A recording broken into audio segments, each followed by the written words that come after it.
اللہ تعالیٰ نے ہمیں اپنی عبادت کے لیے پیدا کیا. اللہ تعالیٰ فرماتے ہیں وَمَا خَلَقْتُ الْجِنَّ وَالْإِنسَ إِلَّا لِيَعْبُدُونَ کہ میں نے جن و انس کو اپنی عبادت کے لیے پیدا کیا ہے. تو سب سے پہلی بات جسے ہمیں یاد رکھنا ہے وہ یہ کہ اللہ سبحانہ و تعالیٰ نے ہمیں اپنی عبادت کے لیے پیدا کیا. تو ہمیں کیا کرنا چاہیے؟ اللہ تعالیٰ کی عبادت کرنی چاہیے. اللہ سبحانہ و تعالیٰ کی عبادت ساری مخلوق کر رہی. قرآن مجید میں اللہ تعالیٰ فرماتے ہیں أَلَمْ تَرَ أَنَّ اللَّهَ يُسَبِّحُ لَهُ مَنْ فِي السَّمَاوَاتِ وَالْأَرْضِ وَالطَّيْرُ صَافَّاتٍ كُلٌّ قَدْ عَلِمَ صَلَاتَهُ وَتَسْبِيحَهُ وَاللَّهُ عَلِيمٌ بِمَا يَفْعَلُونَ. سورۃ النور آیت 41. کیا تم دیکھتے نہیں کہ آسمانوں اور زمین میں جو کچھ ہے، آسمانوں اور زمین میں جو کچھ ہے اور فضا میں پر پھیلائے ہوئے پرندے بھی، یہ سب اللہ کی تسبیح کر رہے ہیں. ہر چیز اللہ تعالیٰ کی تسبیح کر رہی ہے. ہر مخلوق کو اپنی نماز اور تسبیح کا طریقہ معلوم ہے. کل قد علم صلاتہ و تسبیحہ، اور جو کچھ وہ کرتے ہیں اللہ سب کو جانتا ہے. تو پھر ہمیں کیا کرنا چاہیے؟ کیا کرنا چاہیے؟ اپنی نماز اور تسبیح کا طریقہ معلوم کرنا چاہیے. نہ صرف یہ کہ سب مخلوق تسبیح کر رہی ہے بلکہ اللہ سبحانہ تعالیٰ کے آگے سجدہ بھی کرتی ہے اور ان کے سجدے کا طریقہ اللہ تعالیٰ کو معلوم ہے. سورۃ الرعد 15 میں اللہ تعالیٰ فرماتے ہیں وَلِلَّهِ يَسْجُدُ مَن فِي السَّمَاوَاتِ وَالْأَرْضِ طَوْعًا وَكَرْهًا وَظِلَالُهُمْ بِالْغُدُوِّ وَالْآصَالِ. آسمانوں اور زمین میں جتنی بھی چیزیں ہیں خوشی اور ناخوشی سے اللہ کو سجدہ کر رہی ہیں، لیکن کر سب رہے ہیں. چیزوں کے سائے بھی صبح و شام سجدہ ریز ہوتے ہیں. جب سورج نکلتا ہے تو کسی بھی چیز کا سایہ، خواہ کوئی درخت ہو یا مکان ہو، اس کا سایہ کس طرف کو جاتا ہے؟ مغرب کی طرف. اور جب سورج غروب ہوتا ہے تو سایہ کس طرف چلا جاتا ہے؟ مشرق کی طرف. اللہ تعالیٰ نے ہمارا جسم ایسے بنایا ہے کہ ہم کھڑے بھی ہو سکتے ہیں، ہم جھک بھی سکتے ہیں اور ہم نیچے زمین پہ سجدہ بھی کر سکتے ہیں. لیکن بہت سی مخلوقات کو ایسا جسم نہیں ملا. پہاڑوں کو جو اللہ تعالیٰ نے بنایا تو وہ ایک ہی جگہ فکس ہے. درخت بھی جس طرح اگتے ہیں پھر وہ ایک ہی جگہ رہ جاتے ہیں، وہ خود نہیں جھک سکتے، لیکن ان کے وجود کا سایہ زمین پر پوری طرح سجدہ کر رہا ہوتا ہے، وہ جھکا ہوا ہوتا ہے. سورۃ النحل 48-49 میں اللہ تعالیٰ فرماتے ہیں اولم يروا الى ما خلق الله من شيء يتفيأ ظلاله عن اليمين والشمائل سجدا لله وهم داخرون ولله يسجد ما في السماوات وما في الارض وما في الارض من دابة والملائكة وهم لا يستكبرون. کیا ان لوگوں نے اللہ کی پیدا کی ہوئی چیزوں میں سے کسی چیز کو بھی نہیں دیکھا کہ اس کا سایہ کس طرح دائیں سے بائیں اور بائیں سے دائیں اللہ کے سامنے سجدہ کرتے ہوئے ڈھلتا رہتا ہے؟ اور کتنا لمبا سجدہ کرتے ہیں، سارا دن ہی تقریباً. لیکن جو ہی سورج نکلتا ہے تو ان کا سایہ ڈھل جاتا ہے، پھر آہستہ آہستہ آہستہ کم ہوتا ہے اور پھر ختم نہیں ہوتا، آخر میں بھی تھوڑا سا رہتا ہے اور پھر بڑھنا شروع ہو جاتا ہے، دوبارہ کام شروع کر دیتے ہیں. تو گویا سارا دن وہ اپنے اس حال میں رہتے ہیں اور سجدہ کرتے رہتے ہیں. اور یہ سب چیزیں انتہائی عجز کا اظہار کر رہی ہیں، یعنی اللہ کے آگے جھکی ہوئی ہیں. آسمانوں اور زمین میں جتنی جاندار مخلوق ہے اور فرشتے بھی سبھی اللہ کو سجدہ کرتے ہیں اور وہ تکبر نہیں کرتے. تب آپ دیکھیے کہ زمین کی مخلوق ہو یا آسمان کی ہو، موجودات ہوں، نباتات ہوں، حیوانات ہوں، سب کے سب اللہ تعالیٰ کے آگے جھکے ہوئے ہیں. حتیٰ کہ فرشتے جن کو ہم دیکھ نہیں سکتے ان کے بارے میں اللہ تعالیٰ نے گواہی دی کہ وہ بھی سجدہ کرتے ہیں، وہ بھی جھکتے ہیں. تو اگر ساری کائنات اللہ تعالیٰ کے آگے عاجزی کر رہی ہے، جھکی ہوئی ہے، تو پھر مجھے اور آپ کو کیا کرنا چاہیے؟ کیا کرنا چاہیے؟ اللہ کے آگے جھک جانا چاہیے. جب اللہ تعالیٰ کی پکار آئے حی علی الصلاۃ، آ جاؤ نماز کی طرف، آؤ نماز کی طرف، تو ہمارا جواب کیا ہونا چاہیے؟ لا حول ولا قوت الا باللہ. گویا یہ بول کر ہم اللہ تعالیٰ سے توفیق مانگتے ہیں کہ اللہ ہمیں توفیق دے کہ ہم تیرے آگے دوڑتے ہوئے آئیں اور تیرے آگے جھک جائیں. جس حال میں تو سب سے زیادہ ہمیں پسند کرتا ہے، یعنی سجدے کی حالت میں، ہمیں اس تک پہنچنے کی تو توفیق دینے والا ہے. تو اس لیے کبھی بھی آذان سن کر نماز نہ چھوڑیں، جھک جائیں، عاجزی اختیار کریں. ورنہ کیا ہوگا؟ ساری کائنات تو ایک طرف اور سجدہ نہ کرنے والے دوسری طرف. ساری چیزیں، میجورٹی اللہ کے آگے جھکی ہوئی ہے، اور صرف چند انسان دنیا کے جو نماز نہیں پڑھتے وہ اکیلے تنہا رہ جائیں گے اور وہ اپنے انجام کو جا پہنچیں گے. سورۃ الحج آیت نمبر 18 میں اللہ تعالیٰ فرماتے ہیں الم تر ان اللہ یسجد لہ من فی السماوات ومن فی الارض والشمس والقمر والنجوم والجبال والشجر والدواب وكثير من الناس وكثير حق عليه العذاب ومن يهن الله فما له من مكرم ان اللہ يفعل ما يشاء. کیا تم دیکھتے نہیں؟ اللہ تعالیٰ بار بار کیا فرمانے؟ کیا تم دیکھتے نہیں؟ غور نہیں کرتے؟ دیکھو تو، آنکھیں تو کھولو، کیا ہو رہا ہے کائنات میں؟ کیا تم دیکھتے نہیں کہ جو کچھ آسمانوں اور زمین میں ہے، اور سورج، چاند، ستارے، پہاڑ، درخت، چوپائے اور لوگوں کی ایک کثیر تعداد اللہ کے لیے سجدہ کر رہی ہے. تو اے انسان جو سجدہ نہیں کرتا، تجھے کیا ہے؟ تو کیوں نہیں نماز پڑھتا؟ تو کیوں نہیں اللہ کے آگے جھکتا جبکہ باقی سب جھک رہے ہیں؟ اور بہت سے لوگ ایسے بھی ہیں جو عذاب کے مستحق ہو چکے ہیں. یہ کون ہے پھر جو عذاب کے مستحق ہوئے؟ جو سجدہ کرنے سے انکار کرتے ہیں. یہ بتائیے کہ سب سے پہلے سجدے سے انکار کس نے کیا تھا؟ ابلیس نے. تو اللہ سبحانہ وتعالیٰ نے اس کے ساتھ کیا معاملہ کیا؟ اللہ تعالیٰ اس سے ناراض ہو گئے، اس کو وہاں سے نکال دیا اپنے پاس. حالانکہ اس نے اللہ تعالیٰ کو نہیں، اللہ کی مخلوق کو سجدے سے انکار کیا تھا. گویا اللہ سبحانہ وتعالیٰ کا حکم نہیں مانا تھا، اللہ کی بات نہیں مانی تھی. تو نماز پڑھنے کا حکم کس نے دیا ہے؟ اللہ تعالیٰ نے. تو اگر کوئی شخص اللہ تعالیٰ کا حکم نہیں مانتا تو پھر اللہ تعالیٰ نے اس کے لیے کیا تیار کر رکھا ہے؟ اس کی اکڑ کو توڑنے کے لیے آگ تیار کر رکھی ہے. اور بہت سے لوگ ایسے بھی ہیں جو عذاب کے مستحق ہو چکے ہیں، اور جسے اللہ ذلیل کر دے پھر اسے کوئی عزت دینے والا نہیں. اور اللہ وہی کرتا ہے جو وہ چاہتا ہے. جو کچھ اللہ چاہتا ہے وہ کر لیتا ہے. یہ جو ذلیل کرنے کی بات ہے یہ بھی بڑی امپورٹنٹ. سوچئے کبھی ایسا ہوا کہ آپ کو بھری محفل میں کسی نے ڈانٹ دیا ہو تو آپ نے کیسا محسوس کیا؟ سب کے سامنے کیا لگا آپ کو؟ کہ میری بےزتی ہو گئی. اس بےزتی کا آپ پر کوئی اثر ہوا؟ حالانکہ کیا تھا، ایک بات ہی تو تھی اور کوئی بڑی بات نہیں تھی، تھوڑی سی بات تھی، بس بات ہوئی ختم ہو گئی. لیکن اس کا اثر آپ کے دل پر پڑتا ہے کبھی؟ اب مثلاً گھر میں مہمان آئے ہوئے ہوں اور آپ کی امی آپ کو ڈانٹ دیں مہمانوں کے سامنے، تو ہو سکتا ہے کہ ڈانٹ آپ کو بری نہ لگے، لیکن کیا چیز بری لگے گی؟ کہ ان کے سامنے ڈانٹ دیا. اگر آپ کے ہسبینڈ آپ کو آپ کے پیرنٹس کے سامنے ڈانٹ دیں تو کیسا لگے گا؟ بہت برا لگے گا. اسی طرح اگر آپ کو بھرے بازار میں کوئی پیٹ دے، وہ مارنے لگ جائے، تو آپ کو کیا محسوس ہوگا؟ برا لگے گا نا. تو سوچئے ان لوگوں کا کیا حال ہوگا، ان کی بے عزتی کا کیا حال ہوگا جنہیں پوری مخلوق کے سامنے، ہر چیز کے سامنے جہنم میں پھینکا جائے گا. وہ ذلت کیسی ذلت ہوگی، وہ کیسی بے عزتی ہوگی، اس کا تو کوئی تصور بھی نہیں کر سکتا. لیکن یہ ذلت کس کے لیے ہے؟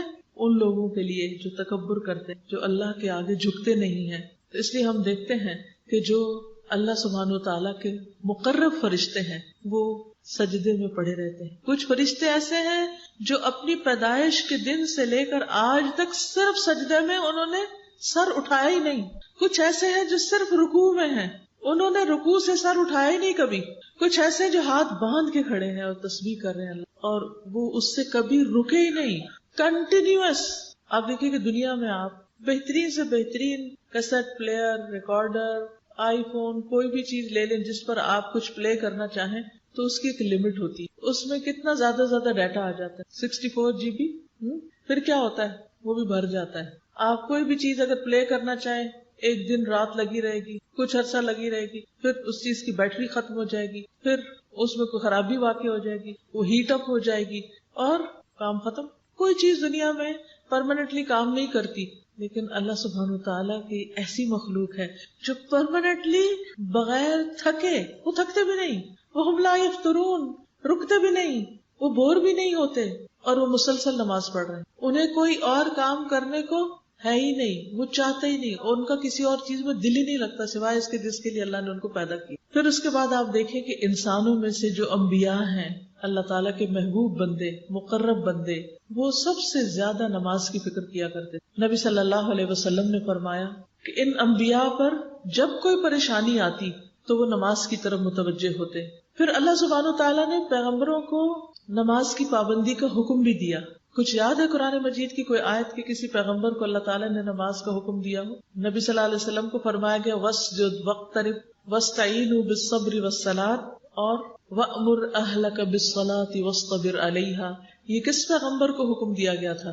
نبی صلی اللہ علیہ وسلم کو. حضرت عیسیٰ علیہ السلام کو زندہ رہنے تک نماز کی وصیت کی گئی تھی. سورۃ مریم میں اللہ تعالیٰ فرماتے ہیں قال انی عبد اللہ آتانی الکتاب وجعلنی نبیا وجعلنی مبارکا اینما کنت واوصانی بالصلاة والزکاة ما دمت حیا. عیسیٰ علیہ السلام نے کہا بے شک میں اللہ کا بندہ ہوں، اس نے مجھے کتاب دی اور مجھے نبی بنایا اور مجھے بابرکت بنایا جہاں بھی میں ہوں، جہاں بھی میں جاؤں برکتیں ہی برکتیں، اور مجھے نماز اور زکوٰۃ کی وصیت کی جب تک میں زندہ رہوں، یعنی زندگی کے آخری لمحے تک نماز کی پابندی. ابراہیم علیہ السلام بھی اپنی اور اپنی اولاد کی نماز کی فکر کرتے ہیں. سورۃ ابراہیم آیت 40 میں آتا ہے رب اجعلنی مقیم الصلاۃ ومن ذریتی ربنا وتقبل دعا. اے میرے رب مجھے نماز قائم کرنے والا بنا دے اور میری اولاد میں سے بھی اے ہمارے رب اور میری دعا قبول فرما. اور بس آپ دیکھیے کہ نماز کی پابندی کی دعا کرتے ہیں، حالانکہ وہ پیغمبر ہیں پھر بھی فکر کرتے ہیں، اور صرف اپنی نہیں اپنے بچوں کی بھی فکر کرتے ہیں. ہم میں سے بہت سے لوگ خود نماز پڑھ لیتے ہیں، بچے سوئے رہتے ہیں کہتے ہیں ہائے بیچارے، ان کو نہیں اٹھاتے، ان کو نہیں جگاتے. ہم ان کی پڑھائی کی زیادہ فکر کرتے ہیں ان کی نماز سے. کہتے ہیں کہ اگر ان کی نیند ڈسٹرب ہوگی تو پھر یہ پڑھ نہیں سکیں گے، اور اگر پڑھیں گے نہیں تو ان کے نمبر اچھے نہیں آئیں گے، اگر نمبر اچھے نہیں آئیں گے تو اچھی جاب نہیں ملے گی، اچھی جاب نہ ملی تو اچھی جگہ شادی نہیں ہوگی. تو دنیا کے لیے اس قدر بھاگ دوڑ کہ دنیا جنت بن جائے، ہر چیز اچھی ہو جائے، خواہ نماز فوت ہو جائے، خواہ نماز نہ بھی پڑھی جائے. ایک مومن تو ایسا نہیں ہوتا، وہ تو اپنی اور اپنے ساتھ اپنی اولاد کی بھی فکر کرتا ہے کہ وہ نمازوں کی پابند ہو. سورۃ ابراہیم 37 میں وہ کہتے ہیں ربنا انی اسکنت من ذریتی بواد غیر ذی زرع عند بیتک المحرم ربنا لیقیموا الصلاۃ فاجعل افئدة من الناس تہوی الیہم وارزقہم من الثمرات لعلہم یشکرون. اے ہمارے رب بے شک میں نے اپنی اولاد کو اس وادی میں آباد کیا ہے، یعنی ساری دنیا چھوڑ کر بے آب و گیاس بالکل ایک صحرا میں لا کے میں نے اپنی اولاد کو بسایا، جہاں زندگی کی کوئی سہولت نہیں، جہاں کچھ نہیں اگتا. غیر ذی زرع، تیرے حرمت والے گھر کے پاس. کیوں لا کے بسایا یہاں اے ہمارے رب؟ تاکہ وہ نماز قائم کرے. مقصد یہ ہے ان کو ہر چیز سے ہٹا کے یہاں لانے کا کہ یہ تیرے بندے بن جائیں، تیری عبادت کریں. آج ہم میں سے کون پیرنٹس ایسے ہیں کہ جو اپنا گھر مسجد کے قریب لیں تاکہ ہمارے بچے سہولت کے ساتھ جماعت سے نماز پڑھ سکیں؟ اور کب کس نے گھر بنا کر یہ کہا اے رب میں نے اپنے بچوں کو یہاں اس گھر میں لا بسایا ہے تاکہ وہ تیری عبادت کریں، اور اس مسجد کے قریب گھر بنایا ہے تاکہ وہ تیری عبادت کے پابند ہوں. اب تو ٹرینڈ یہ ہو گیا کہ لوگ مسجدوں سے دور گھر بناتے ہیں تاکہ وہ مسجد کا شور نہ ہے، وہ اذان کی آواز آتی ہے نا، نیند خراب ہو جاتی، بچے ڈسٹرب ہو جاتے ہیں. پھر جن بچوں کی ہم عیش و عشرت کا اور آرام کا اتنا خیال رکھتے ہیں، بڑے ہو کر وہ ہمارے بھی نہیں رہتے، کیونکہ ہم نے ان کو اللہ کا نہ بنایا تو اللہ تعالیٰ نے ان بچوں کو پھر اپنے ماں باپ کا بھی بننے کی توفیق نہ. تو ہم چاہے گھر بنائیں، چاہے کہیں ٹریول کریں، چاہے کوئی پلان کریں، پروگرام بنائیں، شادی بیاہ پارٹی کچھ بھی، تو اس میں نمازوں کے ٹائم کی پابندی کرتے ہوئے ہر چیز کا خیال رکھیں. پہلا سوچیں کہ نماز کس وقت ادا ہوگی. مثلا سفر پہ آپ چل رہے ہیں، نکل رہے ہیں، تو ٹائم دیکھیں کہ نماز کا وقت تو نہیں قریب، تو نماز پڑھ کے نکلیں. یا پھر بیچ میں روک لیں گاڑی اگر اپنے اختیار میں نہیں روک سکتے تو جہاں بیٹھے وہیں پڑھیں، کیونکہ نماز تو وقت کی پابندی کے ساتھ فرض ہے، وہ تو پڑھنی ہی پڑھنی ہے. ابراہیم علیہ السلام نے اپنے بچوں کی نماز کی فکر کی تھی، لہٰذا آپ دیکھیے کہ پھر بچوں کے اندر کیسا اخلاق پیدا ہوا. ان کے بیٹے اسماعیل علیہ السلام کے بارے میں سورۃ مریم میں آتا ہے 54 اور 55 وَاذْكُرْ فِي الْكِتَابِ اسماعیل. اس کتاب یعنی قرآن مجید میں اسماعیل کا ذکر کیجیے. اِنَّهُ كَانَ صَادِقَ الْوَعْدِ، بے شک وہ وعدے کے سچے تھے. یہ ان کی خاص خوبی بیان کی گئی، وعدے کے بڑے پابند تھے. وَكَانَ رَسُولًا نَبِيًّا، اور رسول نبی تھے. وَكَانَ يَأْمُرُ أَهْلَهُ بِالصَّلَاةِ، وہ اپنے گھر والوں کو نماز کا حکم دیتے تھے. وَالزَّكَاةِ، اور زکوٰۃ کی ادائیگی کا حکم دیتے تھے. وَكَانَ عِندَ رَبِّهِ مَرْضِيًّا، اور وہ اپنے رب کے نزدیک ایک پسندیدہ انسان تھے.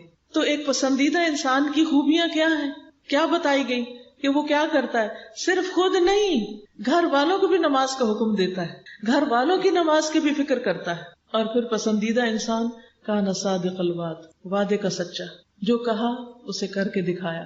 پھر آپ دیکھیے ابراہیم علیہ السلام کی بیوی حضرت سارہ، آپ کو معلوم ہے کہ جب حضرت ابراہیم علیہ السلام نے سارہ علیہ السلام کو ساتھ لے کر ہجرت کی، جب ان کو آگ میں پھینکا گیا اور پھر وہاں سے اللہ تعالیٰ نے ان کو بچا لیا، تو پھر انہوں نے اس علاقے کو چھوڑ دیا کیونکہ وہاں رہنے کا کوئی جواز نہیں تھا.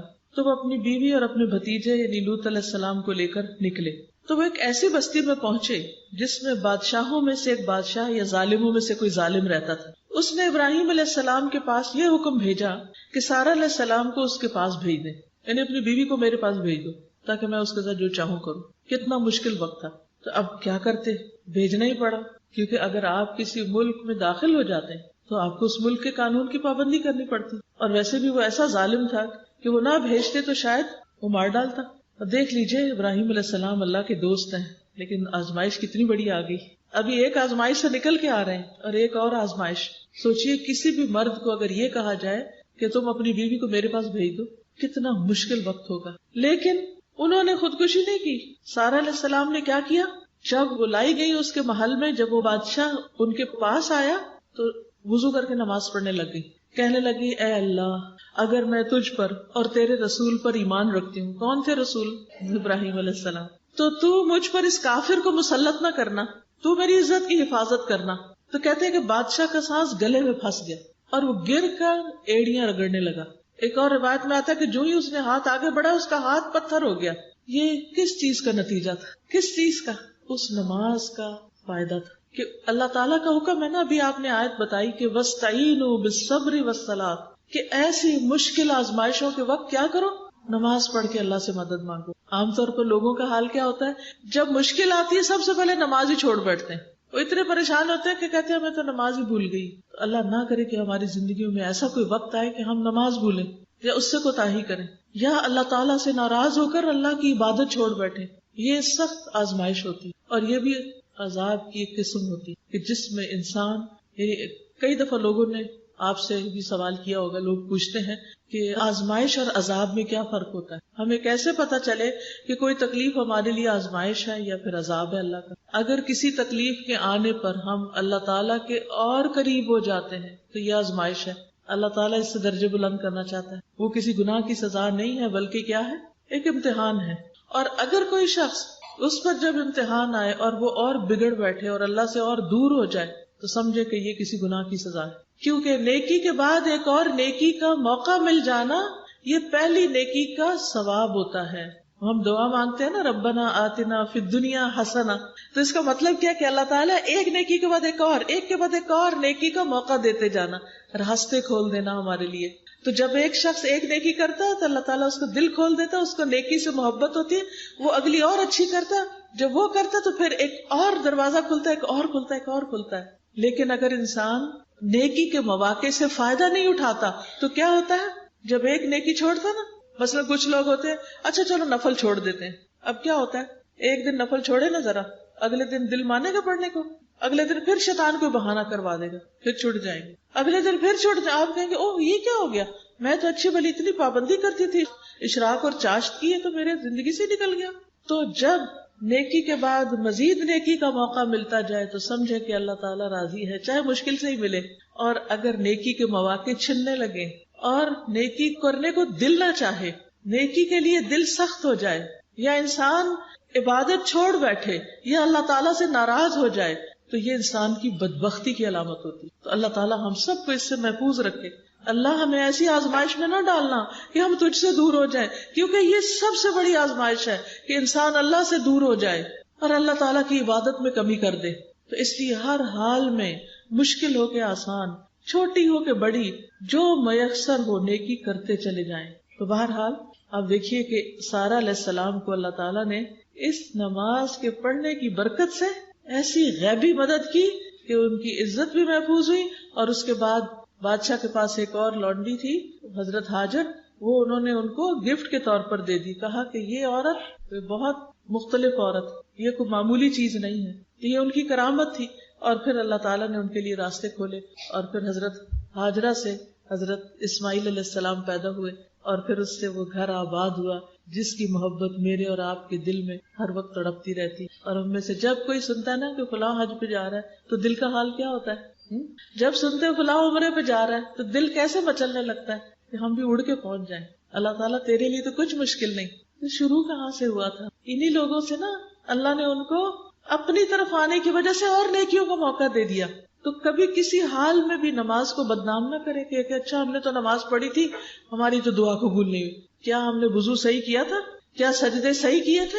کیا جو کچھ اس میں پڑھا تھا وہ صحیح تھا؟ یہ صرف ایک حاضری لگائی تھی. ٹھیک ہے نا. بہت سے لوگ کہتے ہیں ہم نے نماز پڑھی فائدہ نہیں ہوا. بھائی کیوں نہیں ہوا؟ کیونکہ ریسیپی ٹھیک نہیں تھی. سارے لوگ کیک بناتے ہیں, کیا سب کا کیک ٹھیک بنتا ہے؟ کیوں نہیں ٹھیک بنتا؟ طریقے میں فرق ہوتا ہے نا. تب آپ کے میں تو اتنے پیسوں کا سب کچھ خرید کے لائی تھی, میرا تو کچھ نہیں بنا, آج کے بعد کیک ہی نہیں بنا رہی. نہیں بھائی, اپنے آپ کو ٹھیک کرو. پہلے کیک بنانا سیکھو, پھر صحیح مزہ آئے گا بنانے کا. اگر طہارت ہی ٹھیک نہیں, غسل ہی ٹھیک سے نہیں کرتے, وضو ہی ٹھیک سے نہیں کر رہے, رکوع, سجدہ, قیام یہی ٹھیک سے ادا نہیں ہو رہا, نماز میں چوری ہو رہی ہے, سطر ہی ٹھیک نہیں, تو کیا نماز پڑھی آپ نے؟ کیونکہ نماز کے تو ادائیگی کی اور قبولیت کے لیے کچھ شرائط ہیں, کچھ آداب ہیں. صرف چند ٹکرے مار لینے کا نام نماز نہیں ہے. تو اس لیے کبھی خدا کے لیے نماز کو بدنام نہ کریں, کیونکہ یہ اللہ کا وعدہ ہے. اور اتنی بڑی مثال ہمارے سامنے ہے کہ کس طرح اللہ تعالیٰ نے حضرت سارہ کی مدد کی. پھر آپ دیکھیں کہ نبی صلی اللہ علیہ وسلم اور آپ کے صحابہ کی پہچان کیا ہے, اور پھر اس کے بعد آپ کی امت کی پہچان کیا ہوگی. صحابہ کی پہچان تو قرآن نے بتا دی.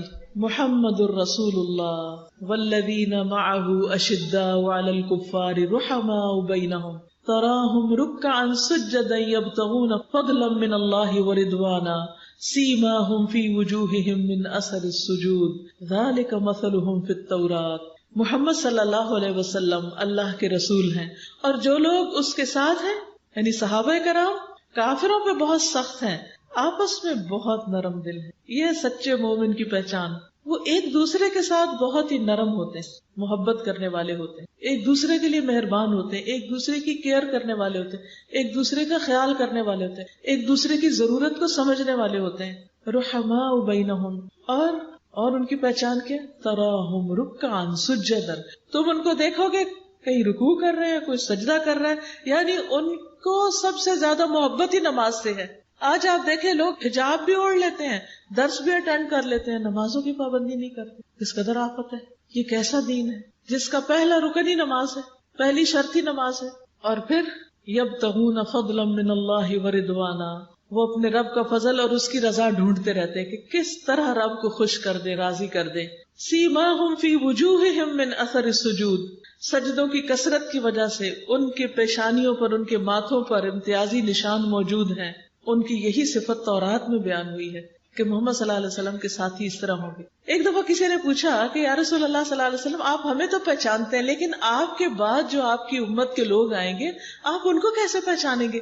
تو آپ کو معلوم ہے کہ آپ نے کیا فرمایا کہ سیاہ گھوڑوں کے درمیان اگر ایک سفید گھوڑا ہو تو کیا اس کو نہیں پہچانا جائے گا؟ تو قیامت کے دن لوگوں کے درمیان امت محمد صلی اللہ علیہ وسلم کے جو لوگ ہوں گے وہ اپنے وضو کے اعضاء کی چمک سے پہچانے جائیں گے. قیامت کے اندھیرے میں ان کے چہرے چمک رہے ہوں گے, ان کے بازو چمک رہے ہوں گے, ان کے پاؤں چمک رہے ہوں گے, وہ جہاں چلیں گے چمک ساتھ ساتھ جائے گی. اس چمک کو دیکھ کے نبی صلی اللہ علیہ وسلم پہچان جائیں گے یہ میری امت ہے, اور ان کو بلا لیں گے, آ جاؤ میری طرف آ جاؤ. کیونکہ حشر کے میدان میں بڑی سخت گرمی ہوگی, شدید پیاس ہوگی, تو آپ ان کو حوض کوثر سے پانی پلائیں گے. نبی صلی اللہ علیہ وسلم کا طریقہ کیا تھا کہ آپ کو جب کوئی غم لاحق ہوتا تو نماز پڑھنے لگتے تھے. اکثر لوگ یہ پوچھتے ہیں, بڑی اہم بات ہے سننے کی, کہ غم کے مارے, پریشانی کے مارے ہمارا دل ڈوبا جا رہا ہے, ہم کریں کیا؟ ہمیں کوئی وظیفہ بتائیں, کوئی طریقہ بتائیں. بتائیے مجھے نبی صلی اللہ علیہ وسلم غم کے وقت کیا کرتے تھے؟ یاد رہے گا, غم, دکھ, تکلیف, پریشانی, گھبراہٹ, بے چینی, ڈپریشن, علاج نماز ہے. نفل پہ نفل پڑھتے چلے جائیں, پڑھتے جائیں, پڑھتے جائیں, پڑھتے جائیں, آپ ٹھیک ہو جائیں گے, آپ کی بیماریاں ٹھیک ہو جائیں گی. کیا آپ کو پتا ہے کہ رات کی نماز لمبی کیوں ہے؟ عشاء کی کتنی رکعتیں پڑھی جاتی ہیں؟ جو پوری پڑھتے ہیں وہ 17 پڑھتے ہیں. اگر ہر رکعت 2 منٹ میں پڑھی جائے تو کتنے منٹ لگیں گے؟ 34. گویا آدھا گھنٹہ تو کہیں نہیں گیا. اس کا مطلب یہ ہے کہ اگر کوئی شخص سونے سے پہلے آدھا گھنٹہ ایکسرسائز کرے تو اس کو نیند آئے گی کہ نہیں آئے گی؟ آئے گی. وہ اتنا تھک جائے گا کہ بستر پہ پڑتے ہی سو جائے گا, اور صرف جسمانی طور پہ نہیں تھکے گا, ساتھ ذکر بھی کر رہا ہوگا. اب بہت سے لوگ کہتے ہیں ہمیں نیند نہیں آتی, گولیاں کھانی پڑتی. اس کی ایک بڑی وجہ یہ ہوتی ہے کہ نماز ٹھیک نہیں ہوتی. نیند نہ آنے کے کئی اور اسباب بھی ہو سکتے, بیماری بھی ہو سکتی. لیکن اگر آپ یہ نسخہ ٹرائی کریں کہ عشاء کی نماز کو اچھے سے لمبا کر کے یا زیادہ قرات کر کے لمبے سجدے کر کے پڑھے، اور اس کے بعد آپ دیکھیں کہ کیسے نیند آتی، گولیاں چھٹ جائیں گی ساری۔ مغیرہ کہتے ہیں کہ نبی صلی اللہ علیہ وسلم اتنی دیر تک کھڑے ہو کر نماز پڑھتے رہتے کہ آپ کے قدم یا پنڈلیوں پہ ورم آ جاتا، پاؤں سوج جاتے۔ جب آپ سے اس کے متعلق پوچھا جاتا کہ آپ کے پاؤں کیوں سوج گئے ہیں اور آپ اتنا کیوں کھڑے ہوتے ہیں، تو آپ فرماتے کیا میں اللہ کا شکر گزار بندہ نہ بنوں؟ گویا نماز اللہ تعالیٰ کا شکر ادا کرنے کا طریقہ ہے۔ کیا ہے؟ نماز اللہ سبحانہ تعالیٰ کا شکر ادا کرنے کا طریقہ ہے۔ پھر آپ دیکھیے کہ سخت بیماری میں بھی آپ نماز کی فکر کرتے تھے۔ عبید اللہ بن عبداللہ کہتے ہیں کہ ایک مرتبہ میں عائشہ رضی اللہ تعالیٰ عنہا کی خدمت میں حاضر ہوا اور عرض کیا کہ آپ مجھے رسول اللہ صلی اللہ علیہ وسلم کے مرض الوفات کے بارے میں کچھ بتائیں، کہ جب آپ کا انتقال ہوا تو اس وقت کی کوئی کیفیت بتائیں، کوئی بات بتائیں۔ انہوں نے کہا کیوں نہیں، رسول اللہ صلی اللہ علیہ وسلم کی طبیعت جب بوجھل ہوتی یا بوجھل ہو گئی، یعنی آپ کی طبیعت خراب ہو گئی، تو آپ نے پوچھا کیا لوگ نماز پڑھ چکے؟ شدید بخار تھا اور آپ ایک غنودگی کی کیفیت میں تھے، ذرا سے آپ کو ہوش آتی تو پوچھتے نماز ہو گئی؟ ہم نے کہا نہیں یا رسول اللہ، وہ آپ کا انتظار کر رہے ہیں۔ تو آپ نے فرمایا اچھا میرے لیے ٹب میں پانی رکھو۔ ہم نے ایسا ہی کیا، نبی صلی اللہ علیہ وسلم نے غسل کیا اور جانے کے لیے کھڑے ہونے ہی لگے تھے کہ آپ پر پھر بے ہوشی طاری ہوگی۔ جب افاقہ ہوا، ہوش میں آئے، پھر پوچھا کیا لوگ نماز پڑھ چکے؟ ہم نے عرض کیا یا رسول اللہ صلی اللہ علیہ وسلم، وہ آپ کا انتظار کر رہے ہیں۔ آپ نے فرمایا میرے لیے ایک پانی کا ٹب رکھو، پھر پانی میں آپ نہائے تاکہ بخار کم ہو جائے، پھر جانے لگے، آپ کو پھر بے ہوشی طاری ہو۔ حضرت عائشہ کہتی ہے کہ لوگ نماز عشاء کے لیے مسجد میں بیٹھے حضور صلی اللہ علیہ وسلم کا انتظار کر رہے تھے، تو رسول اللہ صلی اللہ علیہ وسلم نے ابو بکر کو پیغام بھیجا کہ لوگوں کو نماز پڑھا دیں۔ چنانچہ ان دنوں میں ابو بکر رضی اللہ تعالیٰ عنہ لوگوں کو نماز پڑھاتے رہے۔ ایک دن نبی صلی اللہ علیہ وسلم کے مرض میں کچھ کمی ہوئی، تکلیف میں کچھ کمی ہوئی، تو آپ ظہر کی نماز کے وقت دو آدمیوں کے درمیان نکلے، یعنی دو لوگوں کا ہاتھ پکڑ کے آپ مسجد کی طرف آئے، جن میں سے ایک عباس رضی اللہ تعالیٰ عنہ تھے، آپ کے چچا۔ تو ابو بکر نے جب دیکھا کہ نبی صلی اللہ علیہ وسلم تشریف لا رہے ہیں تو وہ پیچھے ہٹنے لگے۔ نبی صلی اللہ علیہ وسلم نے انہیں اشارہ کیا کہ اپنی جگہ پر ہی رہیں، پیچھے نہ ہٹیں، اور اپنے ساتھ آنے والے دونوں ساتھیوں کو حکم دیا تو انہوں نے نبی صلی اللہ علیہ وسلم کو ابو بکر رضی اللہ عنہ کے پہلو میں بٹھا دیا۔ ابو بکر رضی اللہ تعالیٰ عنہ کھڑے ہو کر نماز پڑھتے رہے اور رسول اللہ صلی اللہ علیہ وسلم بیٹھ کر نماز پڑھنے لگے، دو لوگوں کو پکڑ کر نماز کے لیے جا رہے ہیں۔ ہم میں سے کتنے ہی لوگ ایسے ہیں جن کے گھروں کے ساتھ یا پچھواڑے میں مسجد ہے اور مرد گھر میں نماز پڑھیں یا پڑھ ہی نہیں رہے۔ وہ آپ صلی اللہ علیہ وسلم کے امتی ہونے کا دعویٰ کیسے کرتے ہیں جب وہ آپ کے طریقے پر ہی نہیں؟ آپ نے تو اپنی زندگی کے آخری دم تک نمازوں کی پابندی کی، اور آخری وقت بھی جب آپ دنیا سے بالکل جانے والے تھے اس وقت بھی آپ فرما رہے تھے کہ الصلاۃ الصلاۃ وما ملکت ایمانکم، نماز نماز، اتنی فکر۔ اور آج ہمارا حال کیا ہے؟ چھوٹی چھوٹی باتوں پر نماز کو یا لیٹ کر دیتے یا پھر پڑھتے ہی نہیں۔ حضرت علی رضی اللہ تعالیٰ عنہ کہتے ہیں کان آخر کلام رسول اللہ صلی اللہ علیہ وسلم الصلاۃ الصلاۃ اتقوا اللہ فیما ملکت ایمانکم۔ حضرت علی فرماتے کہ رسول اللہ صلی اللہ علیہ وسلم کا آخری کلام تھا نماز کی حفاظت کرو، نماز کی حفاظت، اور اپنے غلاموں کے بارے میں اللہ سے ڈرتے رہو، ان پہ ظلم نہیں کرنا۔ ام سلمہ کہتی ہیں کہ رسول اللہ صلی اللہ علیہ وسلم کی آخری وصیت یہ تھی کہ نماز نماز اور اپنے غلاموں کے ساتھ حسن سلوک کرنا۔ یہی کہتے کہتے آپ کا سینہ مبارک کھڑکھڑانے لگا اور آپ کی زبان رکنے لگی، اس کے بعد آپ نے نہیں کچھ فرمایا۔ آپ سوچئے ذرا کہ دنیا سے جا رہے ہیں اور نماز نماز کی پکار دے رہے ہیں۔ کیا ہم آپ پر ایمان رکھتے؟ آپ کو اپنا نبی مانتے ہیں، رسول مانتے ہیں؟ پھر آپ کے احکامات کو کیوں نہیں مانتے؟ اگر آج ہم وضو نہیں کرتے، نماز نہیں پڑھتے، تو کل یہ آزار نہیں چمکیں گے تو پروفٹ ہمیں کیسے پہچانیں گے؟ ہم خود جا کے کہیں گے میں آپ کی امتی تھی، مجھے بھی پہچان لیں؟ نہیں، یہ نشان ساتھ لے کے جانے ہوں گے، یہاں نمازیں پڑھ کے تیاری کر کے جانا ہوگا۔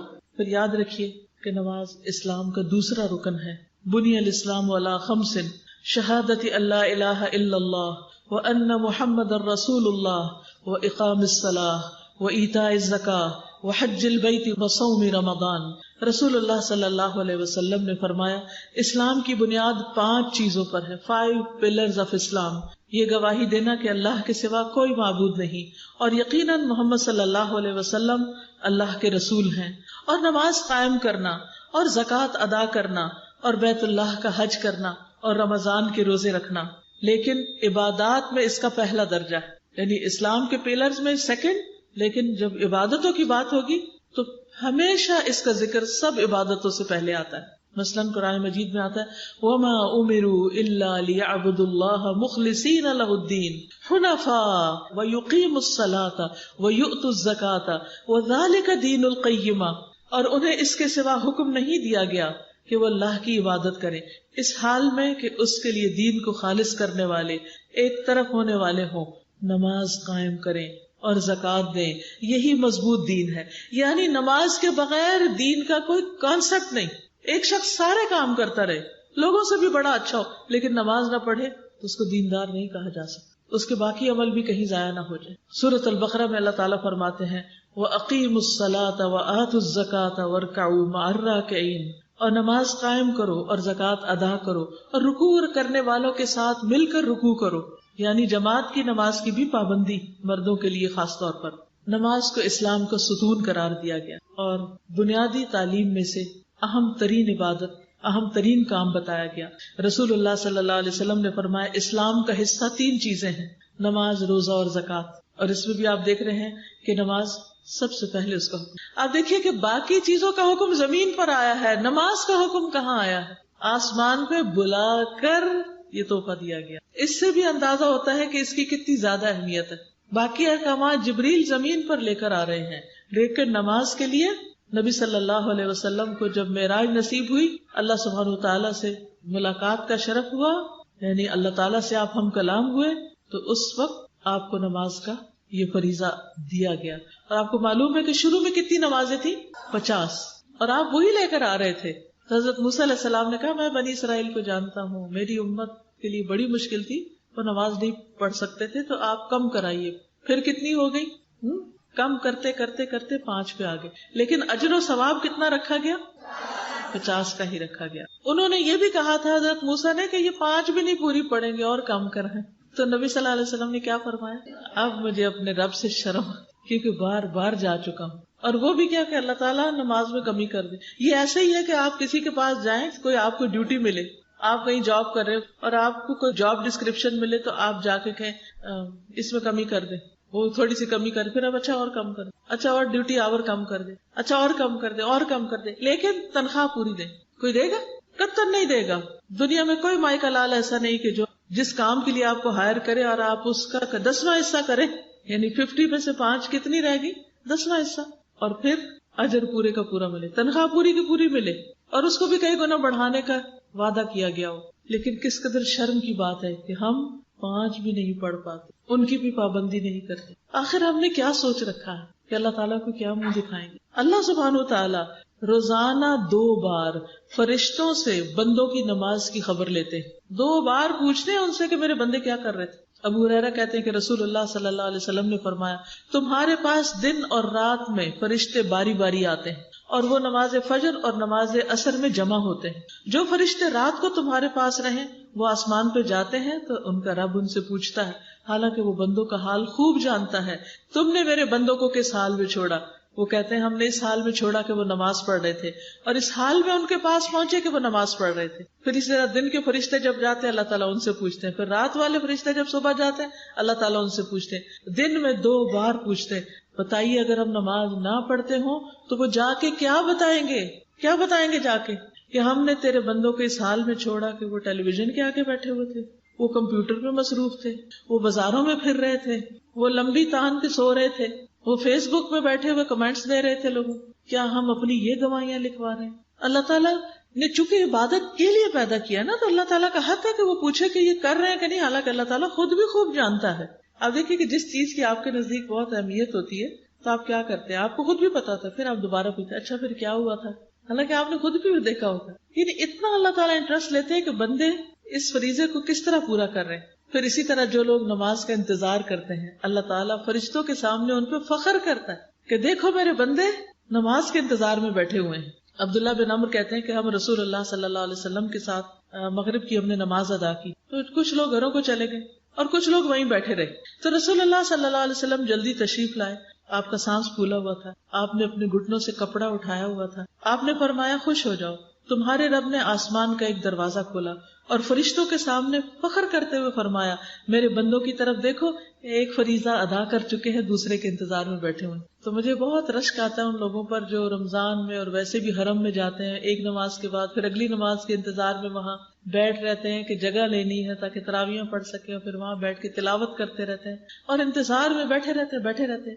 اسی طرح آپ دیکھیں کہ کچھ لوگ جیسے عید کی نماز انہوں نے پڑھنی ہوتی ہے، وہ عشاء پڑھ کے انتظار شروع کرتے ہیں، فجر وہیں پڑھتے ہیں اور پھر عید پڑھ کے گھروں کو جاتے ہیں۔ کبھی آپ حرم کے کراؤڈز کو دیکھیں تو اللہ سبحانہ وتعالیٰ ایسے لوگوں سے محبت کرتا ہے، ایسے لوگوں کے اوپر فرشتوں کے سامنے ان پر فخر کرتا ہے۔ پھر اسی طرح آپ دیکھیے کہ انسان کو نماز اپنی ذات، اپنے بچوں، اپنے گھر، کاروبار، ہر چیز سے زیادہ ہونی چاہیے، شوق ہونا چاہیے، انتظار ہونا چاہیے کہ اچھا ایک ادا ہوگی اب اگلی کب ادا ہوگی۔ آپ دیکھیے کہ مسلمانوں کی نماز سے جو محبت تھی اس کی گواہی مشرکین بھی دیتے تھے۔ ابو ہریرہ کہتے ہیں کہ ایک مرتبہ رسول اللہ صلی اللہ علیہ وسلم نے زجنان اور اسفان کے درمیان پڑاؤ ڈالا تو مشرکین نے کہا ان لوگوں کی ایک نماز ہے جو انہیں اپنے باپ دادا اور بیٹوں سے بھی زیادہ پیاری ہے، اور وہ عصر کی نماز ہے۔ آتا نا حافظوا علی الصلوات والصلاۃ الوسطی، تو آپ لوگوں کے دل میں بھی اس نماز کی اتنی ہی محبت ہونی چاہیے۔ اس لیے تم اس وقت اکٹھے حملہ کر دینا تاکہ وہ ایک ہی دفعہ شکست کھا جائے۔ ادھر جبریل علیہ السلام نبی صلی اللہ علیہ وسلم کے پاس آئے، آپ کو حکم دیا کہ آپ اپنے صحابہ کو 2 حصوں میں کر دیں، ایک گروہ کو آپ نماز پڑھا دیں اور دوسرا ان کے پیچھے دشمن کے سامنے ڈٹا رہے، جگہ نہیں چھوڑنی، اور وہ اپنا حفاظتی سامان اور اسلحہ اپنے ساتھ رکھے، پھر دوسرا آ کر نبی صلی اللہ علیہ وسلم کے ساتھ نماز ادا کرے۔ اس کو صلاۃ الخوف کہتے ہیں، اس کا طریقہ قرآن مجید میں تفصیل سے بیان ہوا۔ اس سے پتہ چلتا ہے کہ خواہ خوف ہو، جنگ کا موقع ہو، پھر بھی نماز ادا کرنی چاہیے۔ حدیث میں آتا ہے نبی صلی اللہ علیہ وسلم نے فرمایا منافقوں پر فجر اور عشاء سے زیادہ بھاری کوئی نماز نہیں، اگر انہیں ان نمازوں کا ثواب معلوم ہو جائے تو وہ اس میں ضرور پہنچے، اگرچہ انہیں اپنے سرین پر گھسٹ کر ہی آنا پڑے، یعنی اپنی پیٹھ پر گھسٹ کے بھی آنا پڑے کہ پاؤں چلتے نہیں، پھر بھی یہ مسجد میں پہنچے اور یہ نمازیں ضرور ادا کریں۔ پھر آپ دیکھیے کہ جب نماز کا وقت شروع ہوتا ہے، جیسے ابھی شروع ہو چکا ہے، تو ایک منادی کو بھیجا جاتا ہے۔ منادی ہوتے ہیں آواز دینے والا، وہ اعلان کرتا ہے آدم کے بیٹو اٹھو، اس آگ کو بجھاؤ جو تم نے اپنے نفسوں کے لیے جلائی ہے، یعنی جو گناہ کر چکے ہو، اٹھو اور آگ بجھاؤ۔ تو وہ کھڑے ہوتے ہیں، وضو کرتے ہیں تو ان کی آنکھوں سے گناہ جھڑ جاتے ہیں، اور جب وہ نماز پڑھتے ہیں تو اس نماز اور پچھلی نماز کے درمیانی وقفے میں ہونے والے گناہ بخش دیے جاتے ہیں۔ پھر وہ لوگ گناہ کر کے آگ جلاتے ہیں۔ جو ہی ظہر کی نماز کا وقت ہوتا ہے تو اعلان کرنے والا اعلان کرتا ہے بنو آدم اٹھو اور اس آگ کو بجھاؤ جو تم نے اپنے نفسوں کے لیے جلائی۔ وہ یہ اعلان سن کر کھڑے ہو جاتے ہیں، وضو کرتے ہیں، نماز پڑھتے ہیں، تو اس نماز اور پچھلی نماز کے درمیان ہونے والے گناہوں کو بخش دیا جاتا ہے۔ جب عصر کی نماز ہوتی ہے تو اسی طرح ہوتا ہے، جب مغرب کا وقت ہوتا ہے تو پھر اسی طرح ہوتا ہے، جب عشاء کا وقت ہوتا ہے تو پھر اسی طرح ہوتا ہے، جب لوگ سوتے ہیں تو وہ بخشے ہوئے سوتے ہیں، اگر اس حال میں جان بھی چلی جائے تو فکر کی بات نہیں۔ پھر آپ صلی اللہ علیہ وسلم نے فرمایا بعض لوگ بھلائی کی حالت میں رات گزارنے والے ہیں اور بعض لوگ شر میں لتھڑ کے رات گزارنے والے، یعنی وہ نجاست کے ساتھ اور بے نماز ہو کے سوتے ہیں، نماز ادا نہیں کرتے۔ اللہ سبحانہ و تعالیٰ یہ بھی فرماتے ہیں کہ ہم نے مال اس لیے اتارا ہے کہ نماز قائم کی جائے اور زکوٰۃ ادا کی جائے، یعنی بندوں کو نعمتیں اس لیے دی ہیں کہ وہ اللہ تعالیٰ کا شکر ادا کرنے والے ہوں۔ ہم سب کو یہ معلوم ہے کہ ہماری یہ زندگی ایک دن ختم ہوگی اور پھر خاتمے کے بعد دوبارہ ہم نے اٹھنا ہے اور اللہ سبحانہ تعالیٰ کے حضور حاضر ہونا ہے، اور جب اللہ تعالیٰ کے پاس جائیں گے اور ملاقات ہوگی تو پہلا سوال نماز کے بارے میں ہوگا، پہلا حساب۔ تو دنیا میں بھی پھر سب سے زیادہ فکر کس چیز کی کرنی چاہیے؟ نماز کی، کہ یہ پوری ہو جائے۔ نبی صلی اللہ علیہ وسلم نے فرمایا قیامت کے دن لوگوں کے اعمال میں سے جس عمل کا حساب سب سے پہلے ہوگا وہ ان کی نماز ہوگی۔ ہمارا رب عز و جل فرشتوں سے فرمائے گا، حالانکہ وہ خود پہلے سے ہی خوب جاننے والا ہے کہ میرے بندے کی نماز دیکھو، کیا اس نے اس کو پورا کیا ہے یا اس میں کوئی کمی کی ہے؟ میرے بندے کی نماز دیکھو، پوری پڑھ کے آیا کہ نہیں پڑھ کے آیا، یا جو پڑھی ہے وہ بھی پوری طرح پڑھی ہے یا اس میں کوئی کمی بیشی کی ہے۔ چنانچہ اگر وہ کامل ہوگی، پوری ہوگی تو پوری کی پوری لکھ دی جائے گی، اور اگر اس میں کوئی کمی ہوگی تو اللہ تعالیٰ فرمائے گا دیکھو کیا میرے بندے کے کچھ نوافل ہیں، کچھ نفل وغیرہ پڑھے ہیں اس نے، اگر نفل ہو گئے تو اللہ تعالیٰ فرمائے گا میرے بندے کے فرضوں کو ان نفلوں سے پورا کر دو۔ پھر اسی انداز سے دیگر اعمال لیے جائیں گے کہ زکوٰۃ ادا کی، اگر کوئی کمی ہے تو صدقہ خیرات سے اس کو پورا کر دو، اس طرح حج میں کوئی کمی رہ گئی تو عمرے سے، اور اگر فرضی روزوں میں کوئی کمی بیشی رہ گئی تو نفلی روزوں سے پورا کر دو. تو اس لیے فرض کے علاوہ نفل کی بھی عادت ڈالیں. مختلف کاموں کو صرف فرض نہیں پورا کریں بلکہ ایکسٹرا بھی کریں. پھر اسی طرح نبی صلی اللہ علیہ وسلم نے فرمایا کہ قیامت کے دن بندے کا سب سے پہلے نماز کا حساب ہوگا. اگر وہ درست ہوگی تو باقی سارے اعمال بھی درست ہو جائیں گے، اور اگر اس میں خرابی آ گئی، وہ ناقص ہوئی، تو باقی اعمال میں بھی بگاڑ آ جائے گا. یہ آخرت کے اعتبار سے بھی اور دنیا کے اعتبار سے بھی. اگر ایک شخص کی نمازیں اپنے وقت پر نہیں نا، تو باقی بھی دین کا کام جو ہے نا وہ درست نہیں ہوتا، وہ بھی ناقص. کیونکہ جس نے پہلا کام، پہلا فرض ہی ٹھیک سے ادا نہیں کیا تو پھر آگے کیا کرے گا.